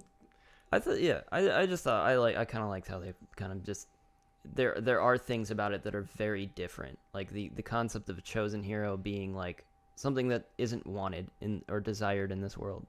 The concept of like your main character being more like underpowered than a lot of the like side characters is interesting. I don't know. Also having your like female sort of, the one that's like romantically interested in the main character, that not being the biggest like plot point for her, that's not like her driving force. Yeah. It's like she's they treat great on her own. They treat in the book, all the female characters are handled well. Yeah. Like really well. And not in the show. The show dive bombs it. Show. Yeah. Anyways, I feel like anything else I have to say is kind of reiterating what I've. Yeah, I mean, we've only been going for like 30 minutes, right? Or how long? Yeah. How long? It's 10 minutes. Yeah. We can keep going. We could probably wrap this up, and I think we've shit on this enough. Would you recommend The Wheel of Time? Amazon presents The Wheel of Time, Book 1, The Eye of the World. No, don't watch this. Yeah, don't watch it. It's bad. Don't watch this. If you've read the book, don't even watch it out of morbid curiosity, because you probably will be mad. It's just gonna make you mad. It's not good. There's really nothing good in it. I mean, no, nothing. I did actually. The reason I suggested, because I was watching actually Vox Machina on Amazon, and then I remembered that the show existed. That's part of why I was like, do you want to just do that? I had already watched a little bit of the first episode, so I already kind of knew it was awful. I saw a trailer, and I was like, this is going to be bad. Like, this sucks. Like, and I think this is, like, a good thing for us. Like, this, because since we both read the book, and, like, yeah, no, it's, like, good. almost perfect. It was perfect. a very good choice to talk about. I was thinking about, maybe I should suggest Vox Machina, and then I was like, wait, it's not full season's not out yet. But that might be funny, just because I have the context and you don't have the context. No context of Critical Role. I would want to see like how many episodes is it? They're not all out yet, but I think there's like 6 episodes out now. We might. Maybe. That is one that I have no context. I think it's 12 episodes. At all for, and I think I was even joking with you the other day, like the audacity for a group to be like, our D&D campaign is so good, we got a full budget production animated series. Yeah, well, I could challenge that, but maybe if we do talk about it, I should save that. I mean, I'll be honest, I will probably hate it. That'd be funny though. That'd be good. I don't know if I even like it, honestly. What? You don't? I'm not sure if I like it in this context. Did you watch that run though of that campaign they're doing? Well, should we just? I'm wondering if we should continue this. Yeah, we can just cut. We'll watch the Five Nights at Freddy's stream. I've been doing an Ocarina of Time randomized stream. Actually, it was fun. Also, watch. Yeah, but everyone's clamoring for that. Five Nights. That'll be my next stream. Watch our Silent Hill videos. Actually, Ooh, those are the best things we that did. we're uploading. Our latest and one's this. doing pretty good. So If you haven't watched any of the rest of these, also watch those. Watch every video on this channel, please. No, don't do that. Don't watch. Please don't do that. Watch somebody pooped on the. Please don't watch that video. Like nothing past. There's some videos from last year I'd even be like embarrassed about. I get the Naruto episode, the second episode of your Naruto. It's because it has Rock Lee, I think, on the title. Yeah, it gets recommended to me like crazy. I don't know why. It's like my second most popular video. It's literally because I called it like Unlocking Rock Lee, and I think a lot of people click on it just because they want to know how to do it. And the interesting thing about it is like when I initially did it, I went to like GameFAQs or something, and the information there was wrong. So I'm like people are probably searching this more because the information they're actually getting is incorrect. Wow. And I actually know how to do it. So watch this God of War review. It's very genuine. Please. No. God of War episode 6. I don't think anybody should watch anything past like maybe last year, but even last year, I don't know. Okay. I'm super proud of a lot of those. Silent Hill Downpour. Yeah, watch that. Watch Frogger. Frogger is good too. Watch American Truck Simulator. Oh yeah, watch that. Watch TrevDog 513 on Twitch. Yeah, and watch his streams. You can go into your stream schedule a little if you want. I know you said. Oh, I don't. Well, I mean, you have the randomizer going. You have. Yeah, I'm probably quitting that. Oh. I got a bad seed, so I might. If Wait, I do. Did you not? Did they not? Do you not have a randomizer that like guarantees? It's no, I just solvable? got a random seed. I think it's solvable, but okay. It's just a really bad seed. I think there's something like I'm missing something important, and I didn't get Zelda's Lullaby or Serious Song. It's really only meant for like true fans. I was talking the people that were on my stream. I was talking to them, and they're like, "Yeah, this is a bad seed." So they're experts. They said Wait, what if they're wrong? They're not wrong. They're my fans. Well, so you have that. You got your regular Five Nights. Yeah, I'll probably do that again. I don't know. I just whenever I feel like just ideas I have. I always wanted to do a Zelda randomizer, and I'm like, this is a good thing to do for this. And then maybe I'll do like a Pokemon. I don't know if I'll do like a Nuzlocke or something. Do a shiny hunt, yeah. I don't know if I'll do that. The rage. That sounds like a lot. I don't know. Anyways, we should end this. Yeah, we probably should. Episode. It's pretty long. All right. Thanks for joining. Thanks for watching a 4-hour video. Bye. Bye.